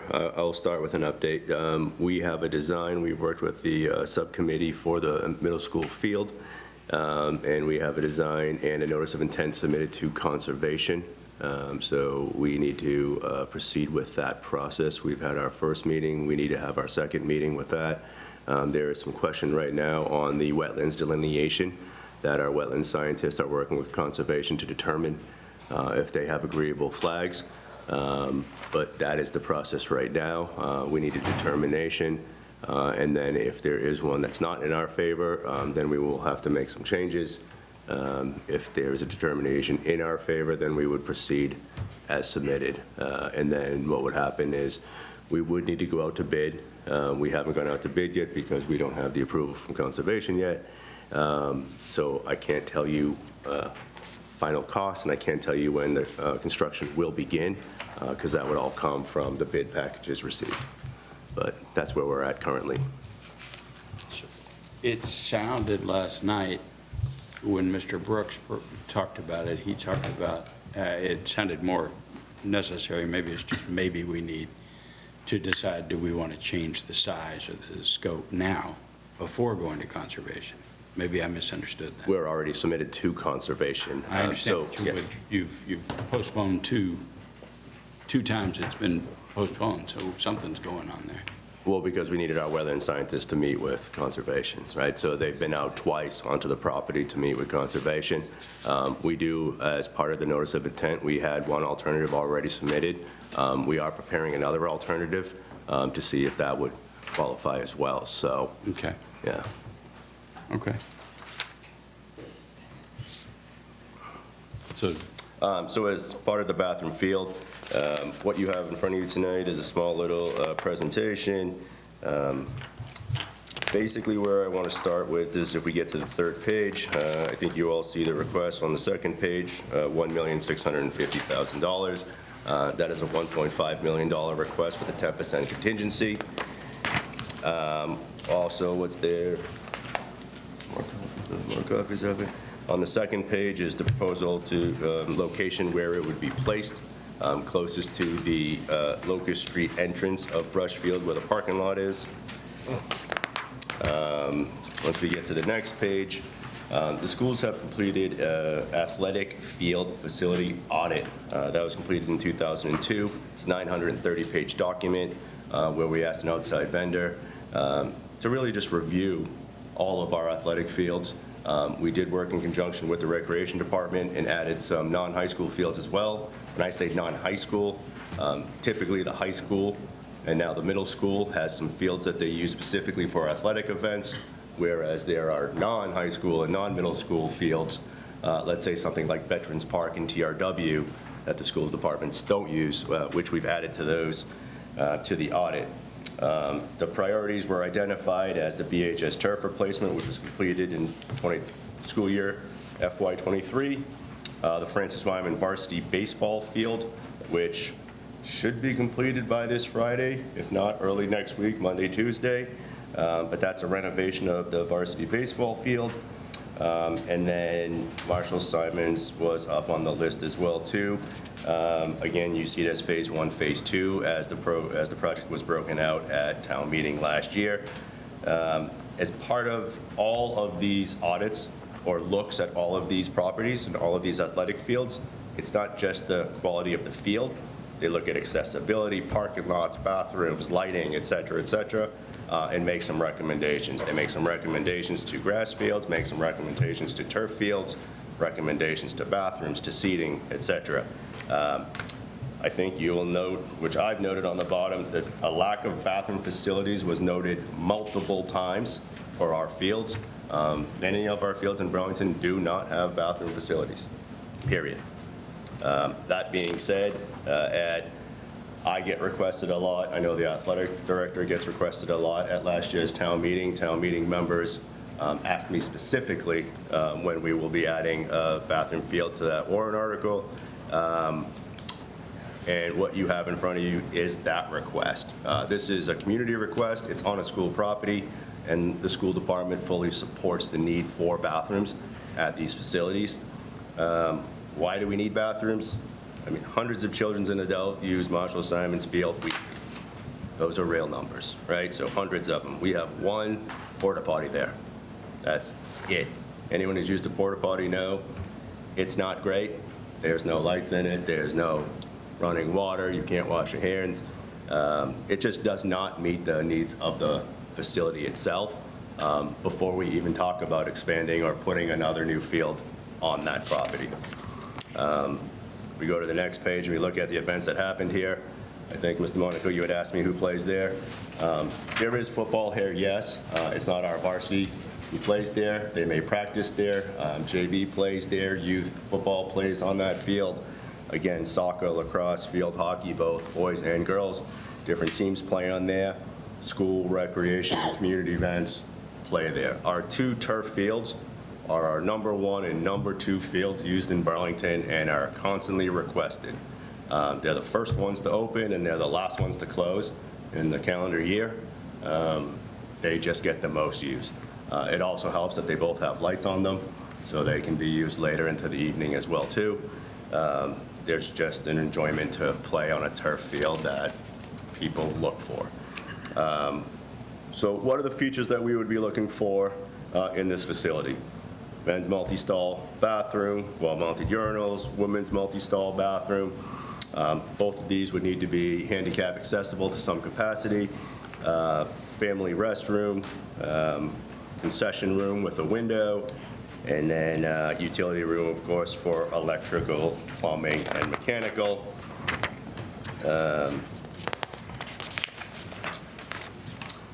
You know, so there's a couple of different, so you have the good one right there in front of you, that one to show, that's fine. Nope, just have to flip a page, I'm sorry. I'm going faster than mine. Again, this is an example of what we are looking to propose.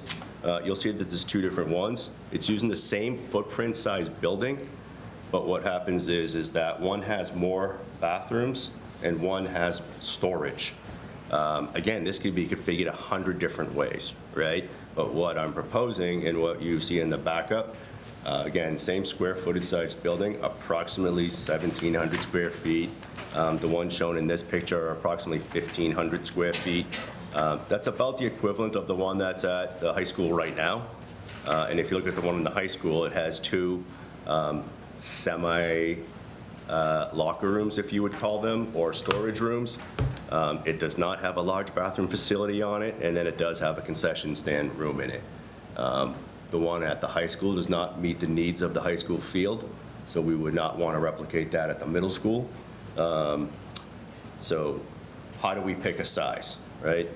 I just want to double check my notes so I make sure I'm telling you the right information, but that's nice field bathrooms. So right now, we do not have permanent bleachers at Marshall Simonds, and the reason is, as soon as you put permanent bleachers, you're required to have bathrooms, period. Portable bleachers are allowed and does not force us into code. This is an international building code. It's a place of assembly, so you would have to have bathrooms there if the bleachers were considered permanent. The nature seating that we're proposing on phase one does not count towards permanent seating, only permanent bleachers. That being said, basically you need one toilet for every 75 people. On a typical Saturday, you'll see 800 to 900 people on that field, right? Maybe not exactly at one time, but one lacrosse game, you'll see about 125, 150 people. So could we get away with a smaller size bathroom? I think the answer is yes. But I also think that there's 3 trailers on that property right now that house equipment. We definitely would be looking to reduce the number of trailers that are there. Having storage in the building is definitely a necessity that people look for all the time. So again, approximately the same size as the high school building with less bathrooms and some more storage may be favorable. But I think the subcommittee should definitely decide that. If you were to just look at the one picture in your backup and you say to yourself, why do we need 16 female bathrooms?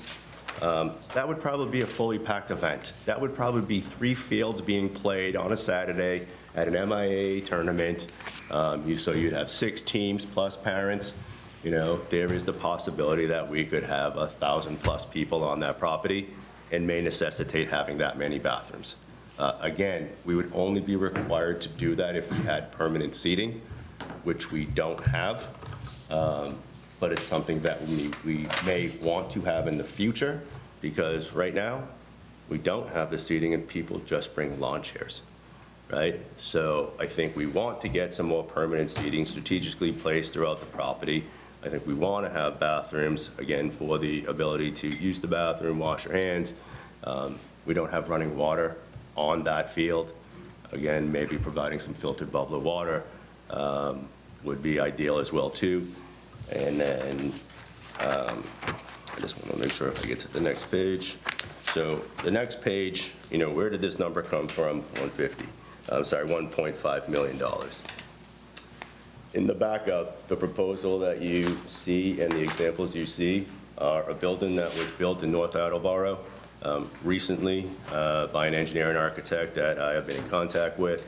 So this is an actual building with actual costs. So that's a realistic number. I've also reached out to other companies that sell the building materials, the building kits. So I have some estimates as well too. And again, based on the approximately 1,500 square foot size, you know, you're looking at, if I go in order, architectural services, It could be as much as $100,000, but it could be less, right? We can definitely buy some prepackaged plans if that were to fit our needs. Utility work, including water, sewer, and electrical, is a big deal because it's not on the property right now where we need it to be, right? So that is going to take a lot of work to get it there.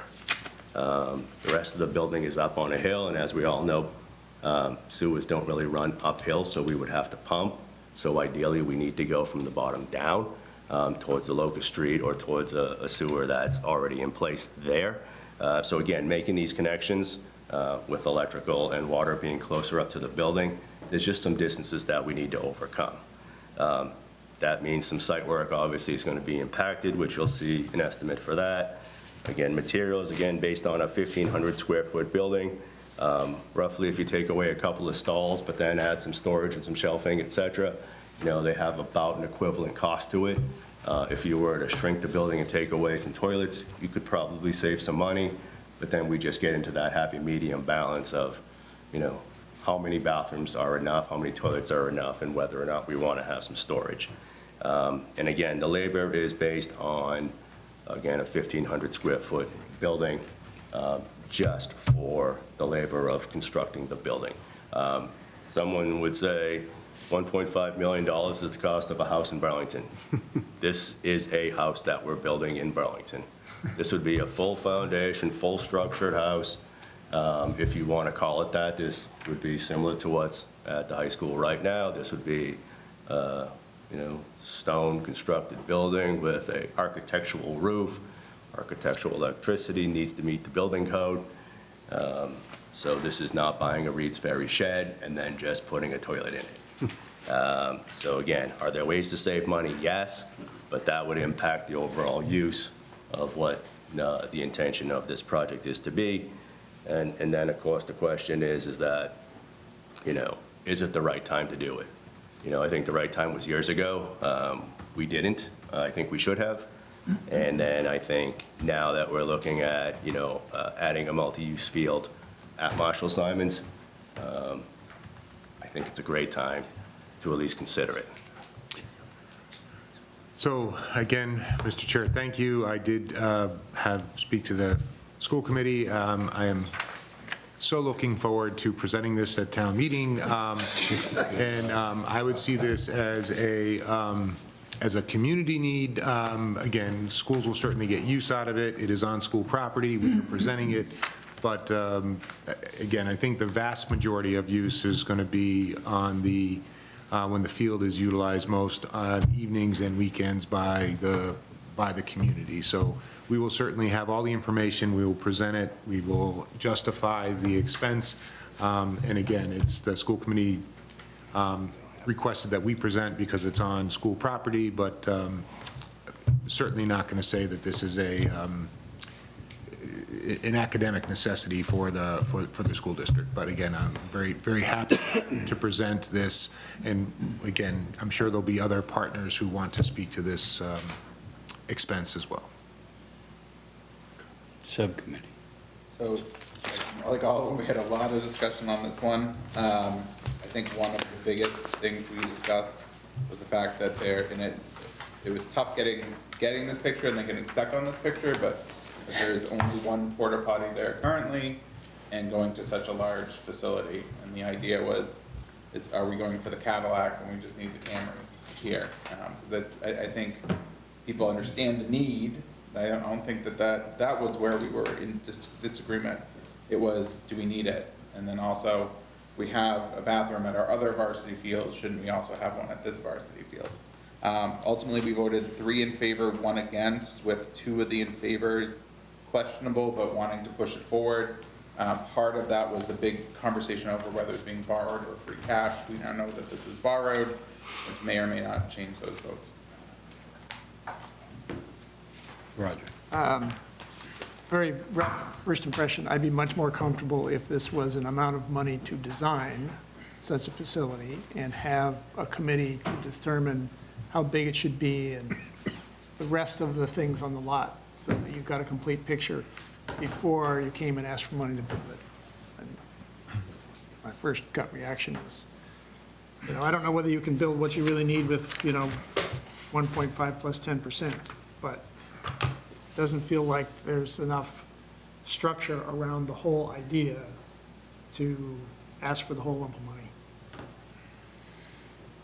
So I've thought a lot about exactly what you just said, and it reminded me of when the animal control office came to us with the block.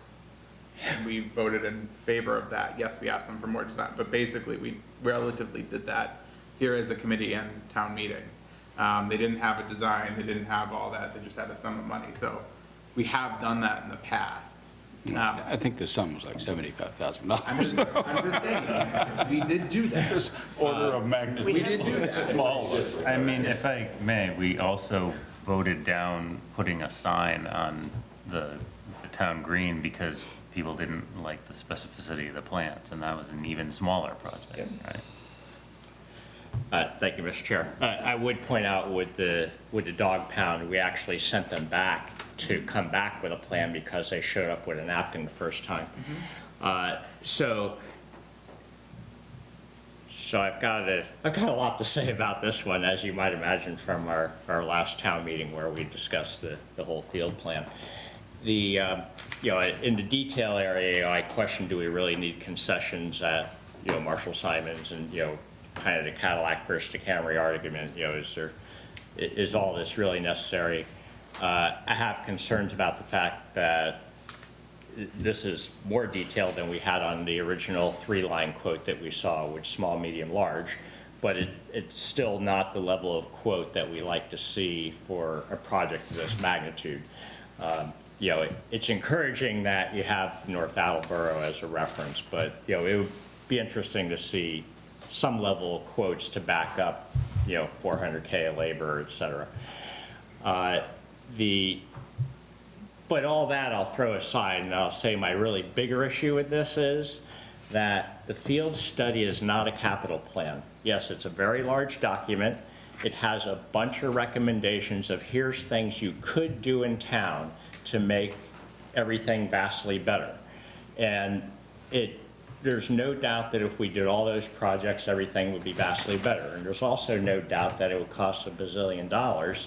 And it also doesn't give any concept of an actual plan.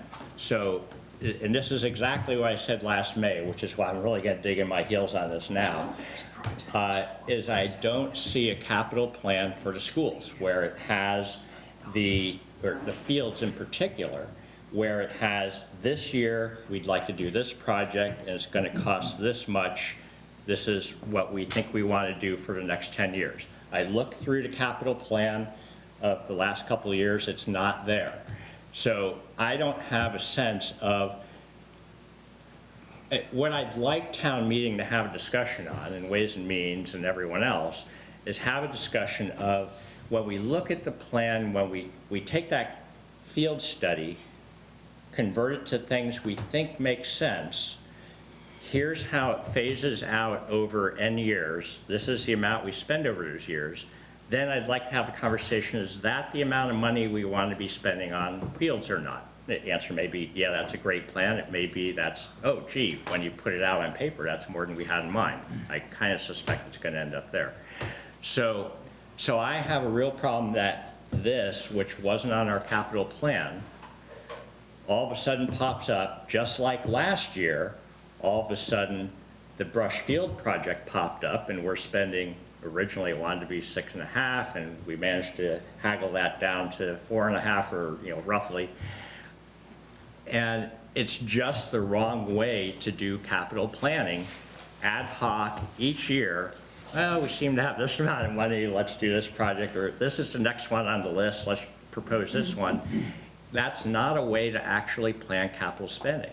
So I would say, look, I agree it would be great to have bathrooms there. I'm not arguing with that, but this isn't the way to plan it. So I would say, you can vote for this, but you're basically saying, I don't care if the schools don't have a capital plan for the fields in particular. And why should they if we keep voting for them? So if you want to force the issue, I would say don't vote for this until we actually have a real capital plan.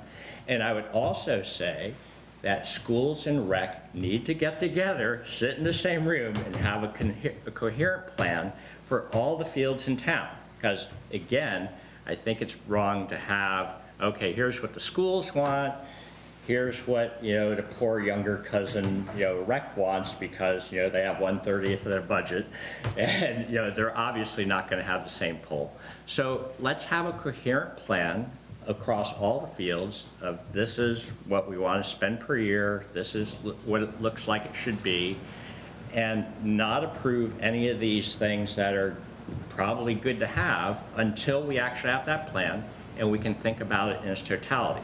So I would say for that reason alone, we should not be voting for this and supporting this kind of thing. I mean, if we look at rec and DPW, which happens to be the subcommittee I'm on with Roger, one of the things I complimented, DPW on is you look at them and they have a plan of here's all the streets, here's, how we're gonna prioritize them, here's the amount we plan to spend each year, and, here's all the trucks and, what we're gonna replace each year for the next 10 years. We can plan and have a sense of, okay, here's what's coming down the pike, this makes sense, it's, okay, we, spending this much on trucks makes sense. It's an actual plan. I think we need to get there. I think in the past, we've gone this way because, until we had these jumbo building projects, things kind of worked out by, planning year to year and the amount seemed okay. But now that we have these jumbo building projects, I think we need to have more rigor in the whole planning process and not be deciding, within a few months of town meeting of here's what we want to do. So my recommendation would be to vote against this until we get that plan in place. This is a way to force that issue. Thank you. Anybody else? Thank you, Mr. Chair. A couple of questions, I'll try to talk loud, so maybe you don't worry. That's not much. I assume the school department or the school department's gonna be maintaining this. Do we have an idea what the ongoing operational cost is gonna be with respect to maintenance? I assume it's gonna have to be shut down in the fall for winter freeze so that doesn't happen, opened up in the spring, who's gonna clean it after events? Do you have an idea what that incremental cost is gonna be on top of what? Yeah. So through the chair. So we do, but it's going to depend on how much we open it up to the public and the community. So right now we have a model already that we use at Varsity Field. So if we mimic that model, then what would happen is the athletics department budgets to have a custodian maintain that building for high school level events. But then what happens is those facilities are not open right now to recreational and or youth events, right? So I think from a community perspective, even if we wanted to open up Varsity Field, then what would happen is I think we need to have a conversation is if we want to have contribution from other departments or if the schools would then raise their budget to cover the cost of that.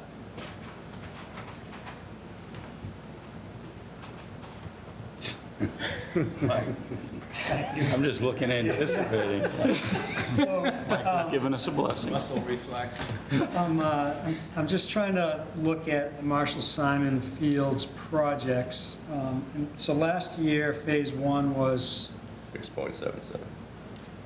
$4,770,000. Right. Yep. And then the phase two that we're talking about tonight is 1,710,000. Yes. And then the bathrooms would be 1.65 million. Yes. So add all that up, just adding it up, that's $8,130,000. Good. Kind of to John's point, it's like, it's a big amount of spending that sort of just kind of comes at us in chunks. Yeah. It's a lot. Can I ask her a question, probably to you, but also maybe to Mr. Eiler? I'm not sure what capital budget you have in front of you, but I have submitted a capital budget working with Mr. Denizio that shows this on it, on the 10-year plan. I'm looking at the one in the budget book, and Again, I don't know what's in the budget, sorry, so, yeah. So, I haven't seen anything other than the budget book. I haven't seen anything from the school, so the budget book is all I have to go with. I don't, again, Thank you, I don't know what the budget book, I don't have a copy of that, so. Well, I mean, it's on the town website. I'll get it. Everyone can get it. You know, I asked through the sub-chair to get a copy of the school capital plan. I mean, I don't believe the schools have ever submitted a capital plan for Ways and Means to look at, that I've seen.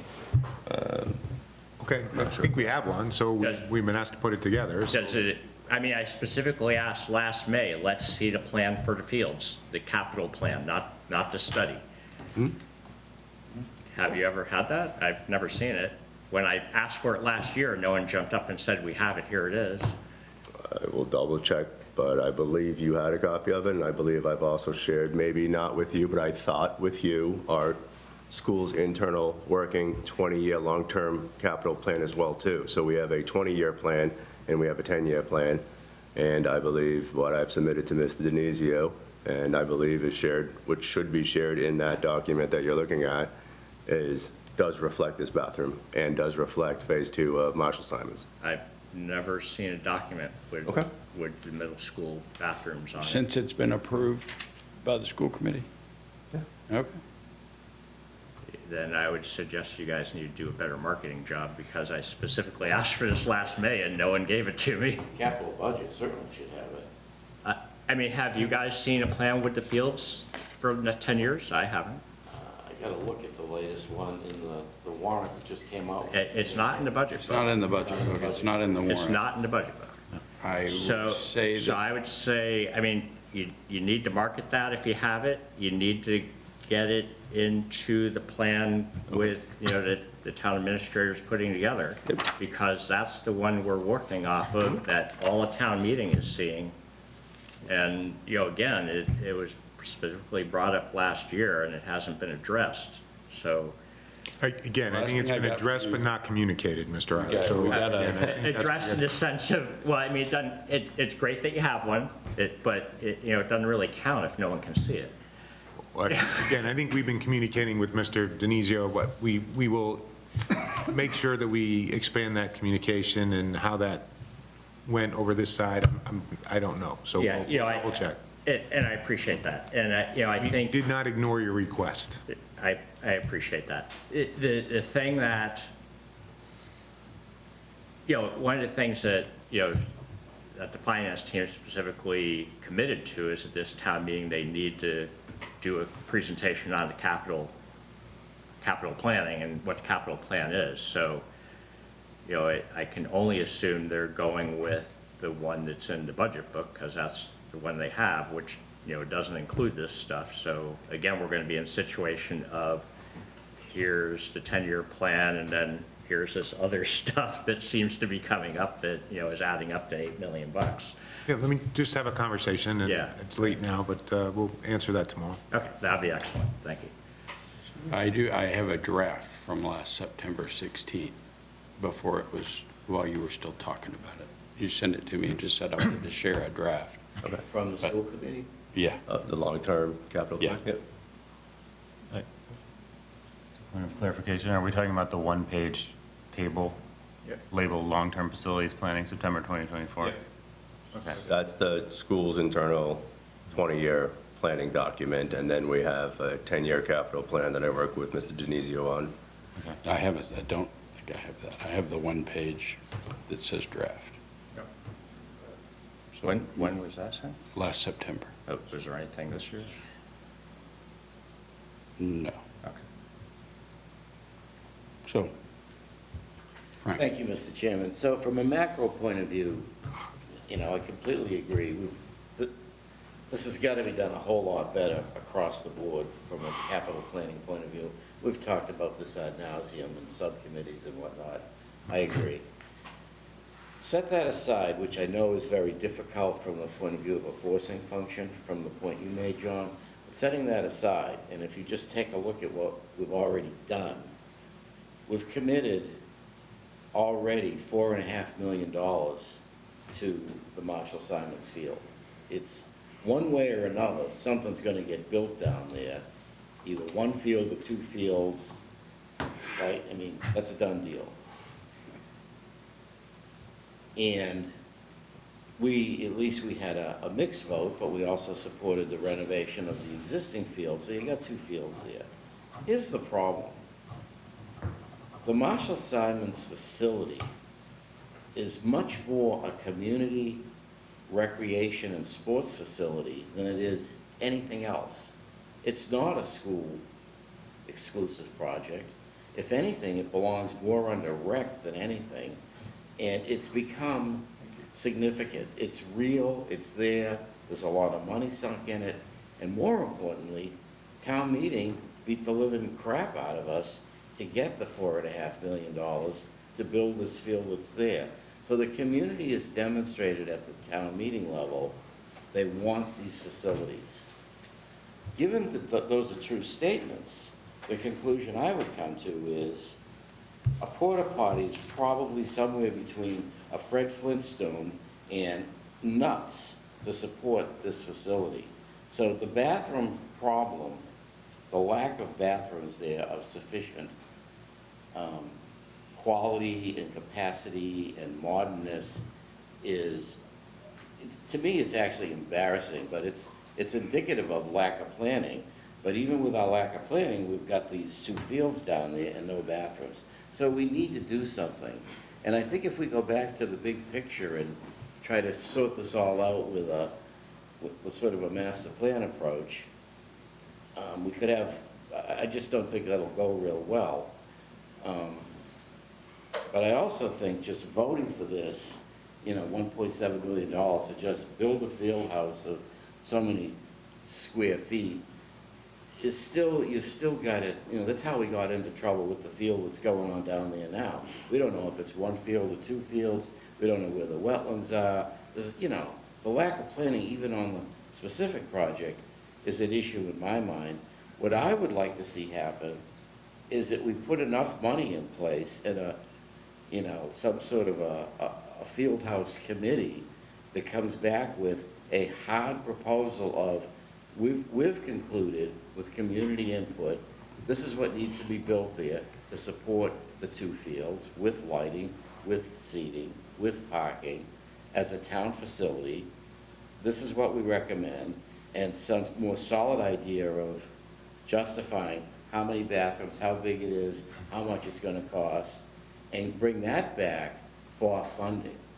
To me, that's the way this should be done, because it's actually too late to do the whole big picture right. We've already built the 2 fields, and they're sitting there with no bathrooms. It's ridiculous. So I'd like to fix that. Well, that's where I'd go. I don't expect unanimous agreement on this, but that's how I see it. And you always have excellent points, Frank. I can't argue with that.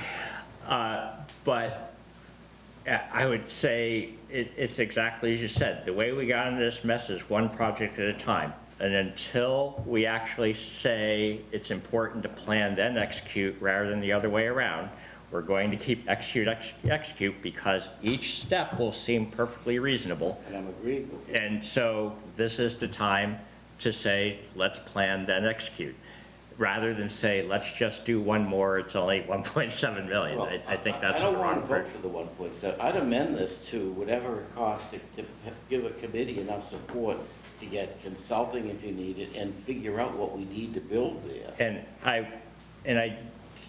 And this is somewhat related, but I do want to, I am curious about the current 4.5 whatever project, which is, I'm curious what we spent on that, because at least all the indications I'm hearing is that, that was another case of trying to ram it through, and conservation wasn't consulted until later in the process than they should have been, and I wonder how much money / effort was spent prior to, involving conservation. So I have a concern that there's some contingent of town that is trying to ram these things through without planning or following any process. But that's exactly what we tried to avoid by offering them on the floor.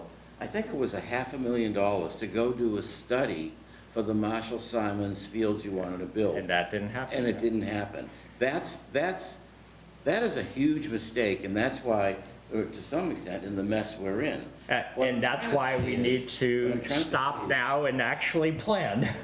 All right, well, you'll get no bathrooms then, because the field's gonna get built. If that's what it takes, then let's plan and then get bathrooms.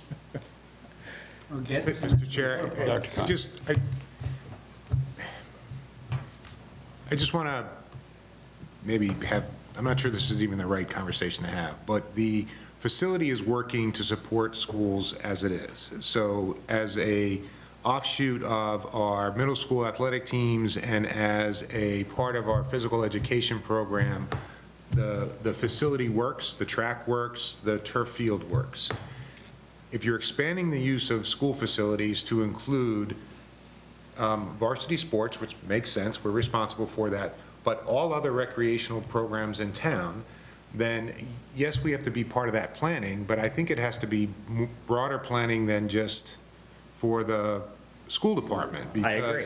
Because I don't necessarily, the middle school doesn't need a bathroom facility with 15 bathrooms down on the field. Our kids can run back to the building, and again, it'd be nice to have some buildings out there, but I'm saying this is a community need, and I said I have no problem presenting it, and it's on school property. I think we should have a voice there, but I just think, I don't want, we're doing a lot of the planning, but our primary focus in our planning is supporting school programming and school sort of athletics, and maybe we need to broaden that, and I need to think a little bit differently, but this is to me is a larger conversation, and I feel like we're getting some feedback that we need to plan better, and I'm saying I think our planning is actually pretty good. I'm not sure that if we are planning for the entire town, then that's a different task than we've done in the past. Rec needs to be on board with this. Right, I think I agree, rec needs to be involved with the coherent plan because they're inseparable, and as you pointed out, if there is a capital plan, let's get that built into the overall capital plan so that everyone can actually see it, because we're not seeing it now. So it's the combination of the two that's troubling me.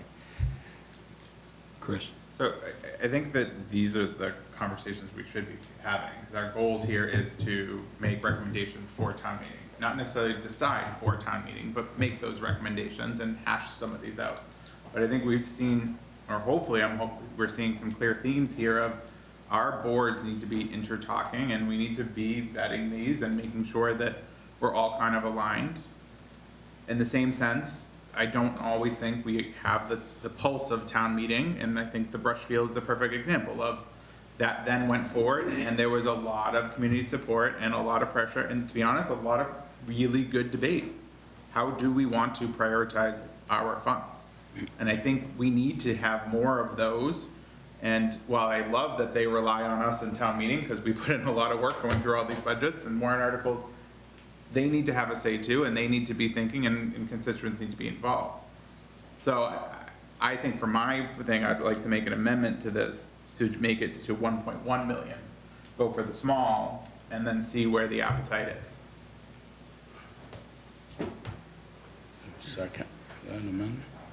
I would not support that. If we put any money on the table, it's for rec and schools to represent the development of bathrooms for a recreational facility on the Marshall Simonds School property and come back with a recommendation. That's the best we could do with this right now, and I only think we should do that because we've already built at least 2 major fields that are full up, and we've got no bathrooms. So let's fix that problem, along with getting this capital plan actually vetted and put together. I don't think I would put 1.1, just reducing it to do what?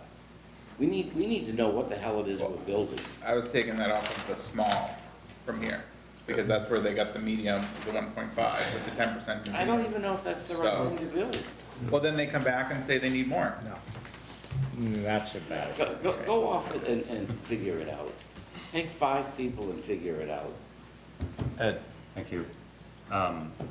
So I agree with all of you, which is similar to last year's conversation. Yeah, I'm sorry, I don't think we should build the small one, because we don't plan for the small one anymore than we do for the big one. Put all these comments together, and I've got a question, and I've got an answer for you. You said, let's plan. Who's us? Who is in charge? The answer is nobody's in charge of our capital planning. It involves everybody, and there's not a coordination. We have a systemic problem. We continue to have a systemic problem. And so if we fund something, I think we should be very specific to put enough money to pull this plan together, because obviously we've got a big project going on piecemeal at Marshall Simonds Middle School for these fields. Enough money to do real financial analysis and justify this, and a mandate to put together a committee that forces everyone to the table, if at all possible. For this project or in general? In general. Yeah, so we asked Town Hall to do that, right? We're still waiting for that. Yeah. Right. Right. So I mean, I think we have a decision as Ways and Means. Are we at the nexus of this enough to decide it's in our interest to force the issue, or to take the reins here on putting together the capital plans and making sure everyone gets in the room together and talks about it? Because yeah, this is a community project. Rec needs to be here. So I think there's a difference between a capital planning committee and the kind of committee that you need to actually figure out what this facility is about. And I think they're different things. Yeah. And maybe you need the one to figure out what it is we want to have before you can figure out how to structure the finances. But I agree, you kind of need to do that stuff. And, you know, both rec and schools engaged consultants to do, you know, respective planning, you know, master plans and essentially master plans. So there are consultants who have some expertise and not just manpower to support a committee. I don't know that I know enough at the moment to try to make an ad hoc proposal for some amount of money and structure to make that move forward. I'm not sure I would want to do that extemporaneously. You know, originally, my first comment was, well, you know, just enough money to do the design exercise, but that's not adequate either. Right, and unfortunately, I think you guys are getting the brunt of just what we don't have in planning. Yeah. And it is a community need and a community thing, but it's on school property. But I'm not at all convinced that what you came up with then represents what that other rest of the community will need either. And even to the point that, you know, Bob, you said, and you're right, well, we wouldn't open it to the public because we're not going to pay to clean it. Well, then we're not building a public facility, because even the number of 900 people, I mean, that's what happens when all the youth stuff's going on. And so it's unfair to put it on you guys, but you took it on, but now there's not. It's confusing to even look How's at. your presentation coming for town meeting? It'd be great. Deb? I agree with everything that everybody has said. I mean, obviously, the fundamental issue is there is a need for some kind of restroom facilities down there. I don't think anybody disagrees with that. In the interim, is there some kind of, and I hate to use this term, but some kind of Band-Aid that could make things better? Like, I don't know what they're called, but if you've ever been down to like Blue Hills Bank Pavilion, they have like those, it's like a trailer. Trailers. With something that's better than just one single porta potty. I mean, A second porta potty. Yeah. We can certainly look into that, and I just think maybe our thinking and planning needs to be a little bit different. And again, I think school buildings are community buildings. I'm not making that distinction. And Mr. Davis said, I think they should be open to the public too. We haven't even talked about that, but I just think it's a problem that we're trying to solve, but it doesn't make sense for us to solve that, because even when we talked about the new high school and sort of putting something at Varsity Field, do we put it on Varsity Field just for the high school events, or do we think about that facility now as a community field, and then that changes, I think, the scope of what that would look like as well, even though it's part of a high school building project and on a school property. So I think we're gonna keep bumping into this as we move forward. The softball team plays where? Over by the Marvin and Rotary. But those aren't school properties. Correct. So we have very little control over the quality of those fields, even though we'd like to, you know what I'm saying? It's a funny conversation to have and to plan for. But I think we'd also maybe start with some guiding principles. Like, I don't think we should build athletic facilities without bathrooms. Like, if we just say that, then if a project comes, I think part of the problem, Mr. Eiler, too, is we're making up for deficits that have been around for a long period of time. We're not renovating bathrooms. There are no bathrooms. Completely legitimate project in terms of the need, no argument there. And I do appreciate you guys have been put in the hot seat for something that isn't specifically for the schools, and that I thank you for, taking the heat on that. So we have a warrant. If we want to table it or you want to not vote, again, I don't know what the right procedure is. As I said, we are willing to present.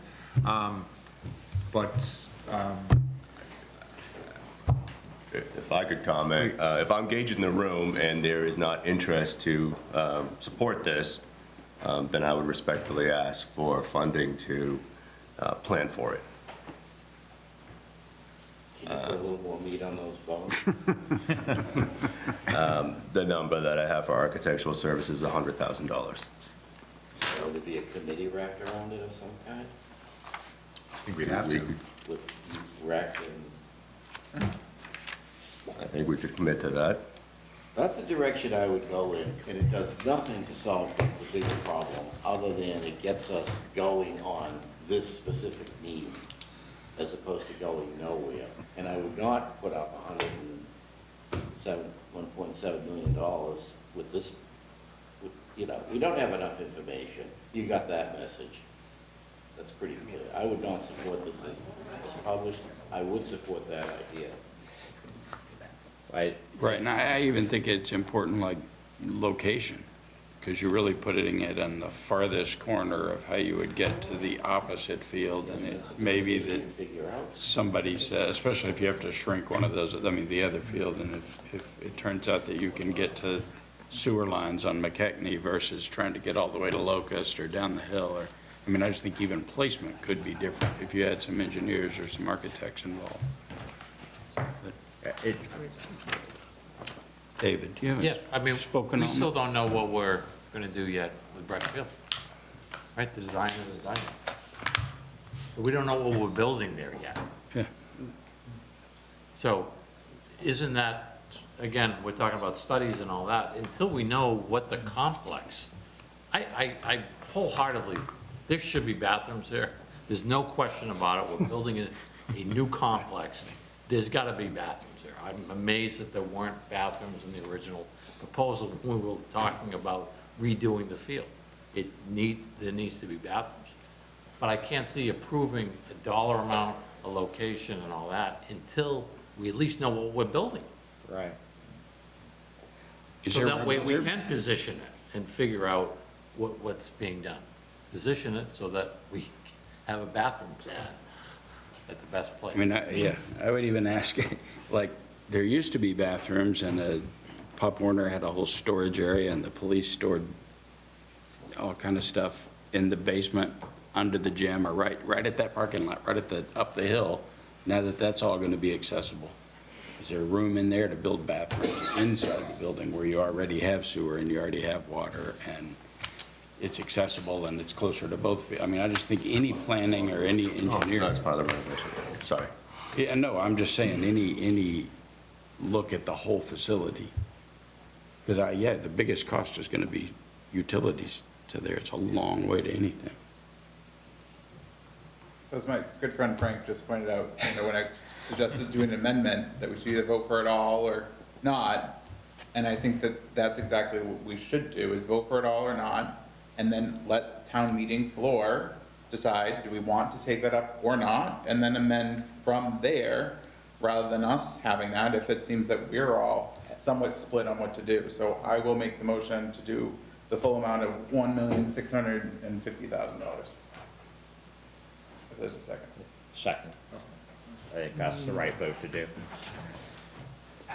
All right, More discussion? sure. It's late. We're at 4 hours, so just so Yeah, everyone I knows. was like, I mean, how much more discussion are we gonna have? Everything's cool.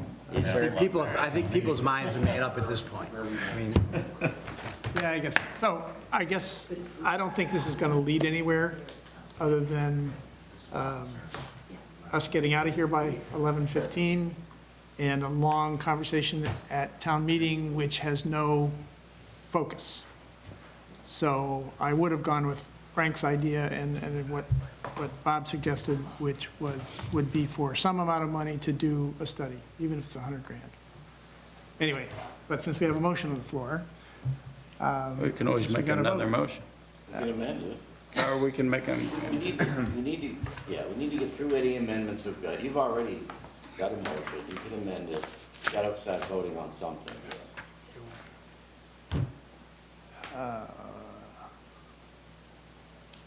We have a motion and a second, so we'd have to do Yeah, that, right? I guess I would move to amend the warrant article to provide money for design support for bathrooms and support well, I don't want to get too complicated.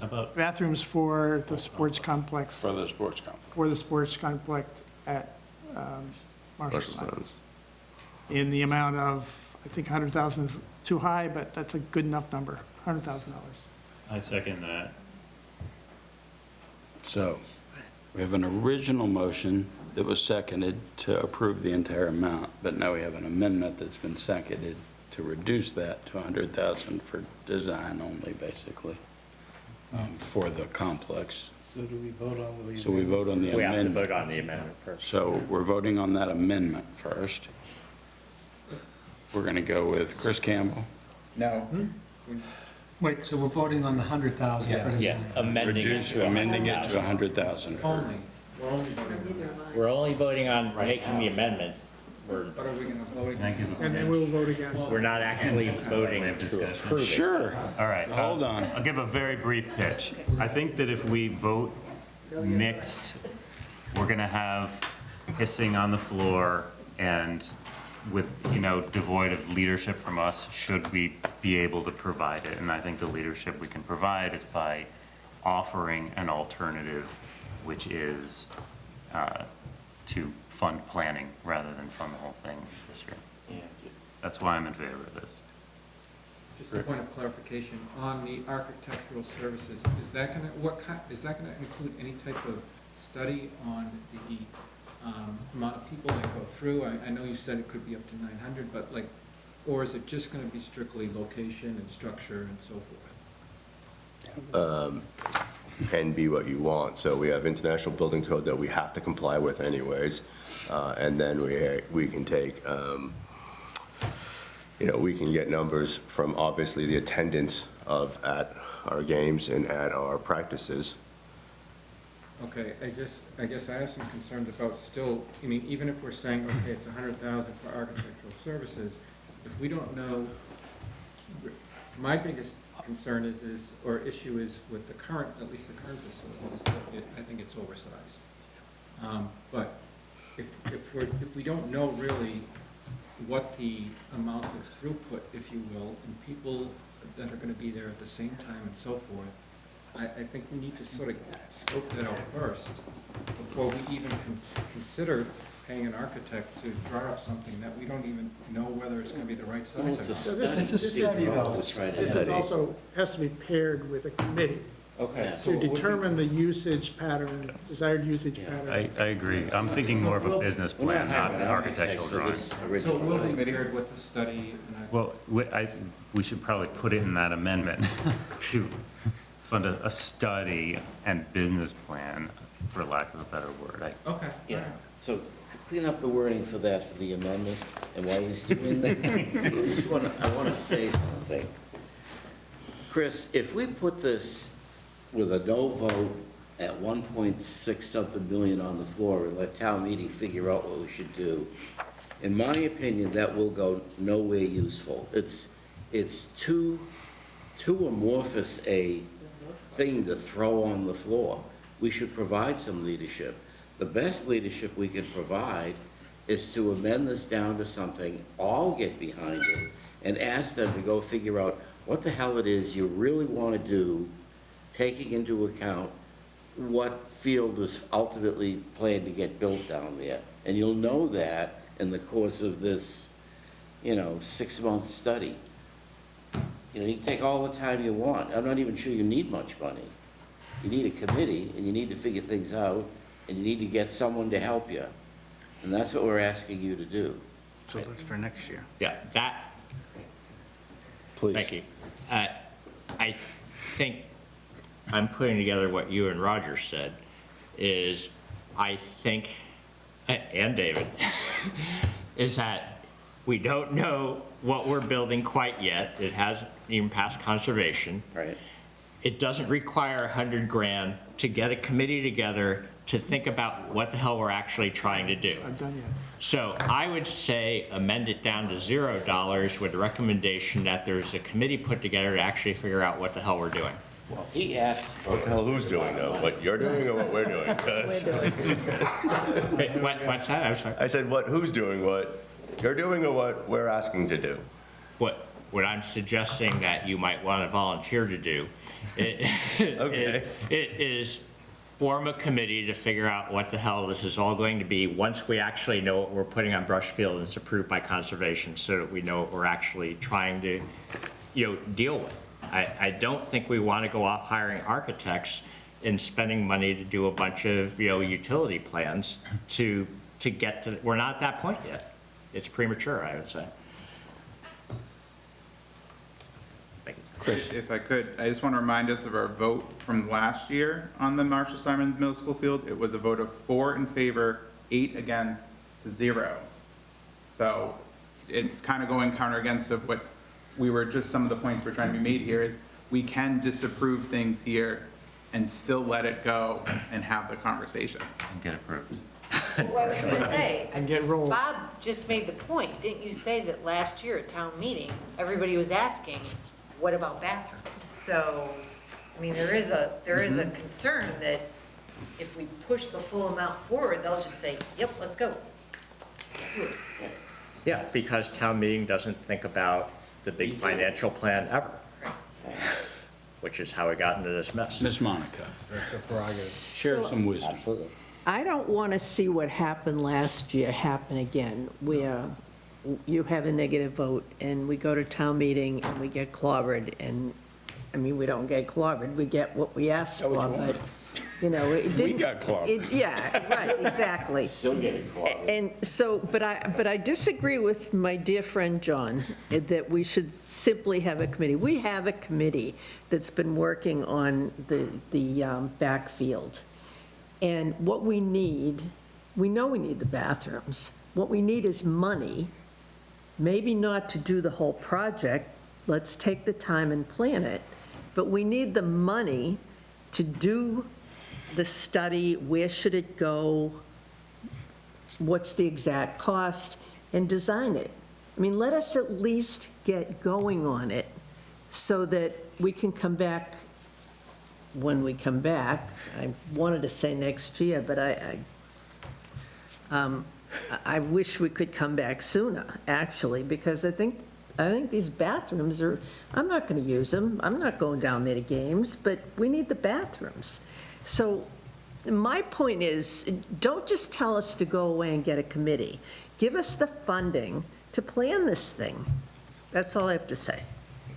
Mr. Chairman, again, to your prior point, I think we just need to look at our facilities a little bit differently because the middle school on that side of the building has some unused, unrenovated space. There may be opportunities to put in indoor bathroom facility, some other community facilities. There's a fitness area that we're redoing. We can close off that part of the building during non-school hours. It could be, again, a community space.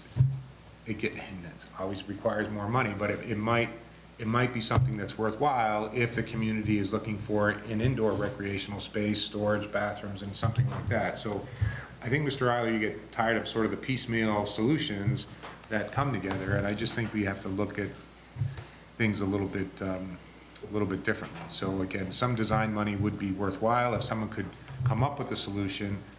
We came up with a bathroom building, but it may in fact benefit both schools and the community to, I'm not sure if you know that cowl wall part of the middle school, it's where the old locker rooms are. I think we have 2 physical education offices in there, and the rest of the space is just, there's a lot of space, and it's not utilized well, So the locker rooms are no longer used anymore? Kids don't use them in the same way that they used them when we were around. So there's also 3 levels. There's, again, we're using it as part of our PE classes now with fitness, but I still think if an architect could look at that space, I think it might be good community space, because I hear that people want access to buildings, and it may be a couple problems we can solve at once. So I just think if we did bring someone on to do that, some funding would be better than none. And we just need to maybe slow down to go fast at some point. We will have I don't want to call it the brush field, but the backfield design, I hope relatively soon. We only have so many options. And I don't think if conservation was at the table even from the beginning,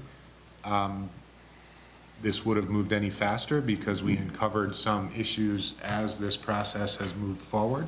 So I think that's just part of working in this area where wetlands exist and where they don't. And it seems to have changed in just a relatively short period of time.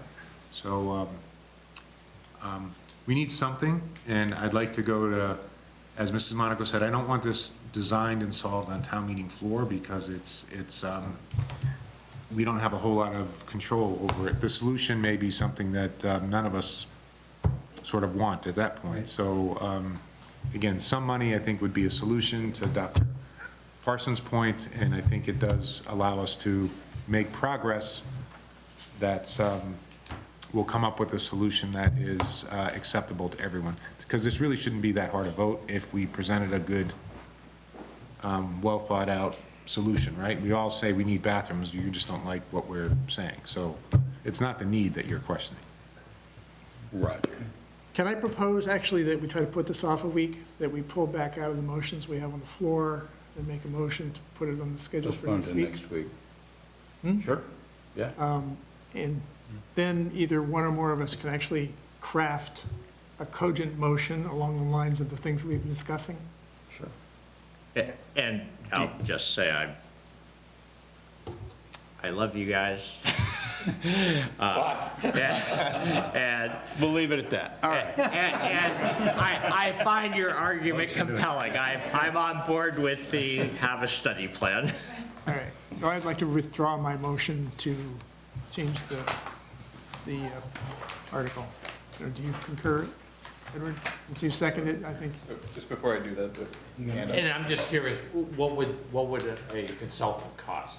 So we're throwing 100 just by saying, oh, let's just. We'll find that out for you by the next couple of days, we'll ask. Right, just in general. Then we can have once we know what we're building.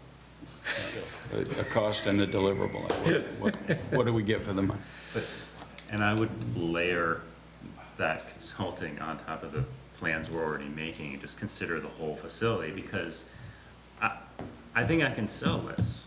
You know, I sketched out, well, how many people are there? Well, how many bathrooms do you need per person? Well, how much does it cost to rent that many porta potties? And compare and contrast. But, you know, people get paid a little bit of money to do such things. And I think once you scope the project, finding out how many bathrooms you need, that'll take somebody a couple hours. Right. You may want to make sure someone has an explicit homework item. It's like a traffic study. Agreed.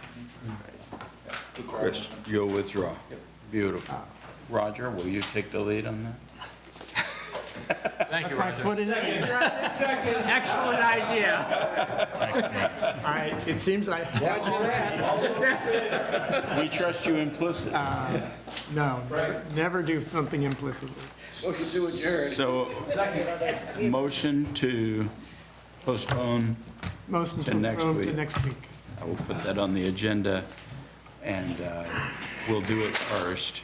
And if, I don't even know that everybody has to be here. If you get one, I mean, And Bob, I guess, we won't hammer you again. Bob, I will, We don't mind. You Bob, like I'll try to talk to you maybe This was easy. with a draft of something, unless you want to write something, relative, yeah. just to make sure we're a little bit aligned on things.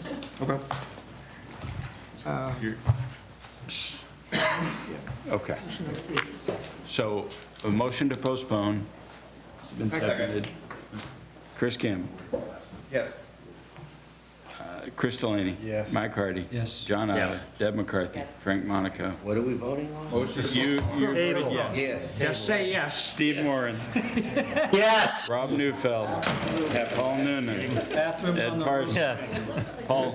Ed Parsons. It's so confusing. Rick Rosso. Roger Riggs. Yes. David Tate. Yes. Chair votes yes, 14-0-0. I didn't get any feedback on minutes, and we'll just deal with those next week. And I don't know that there's anything so important in other committees that we need to cover, so motion to adjourn? Motion. So moved.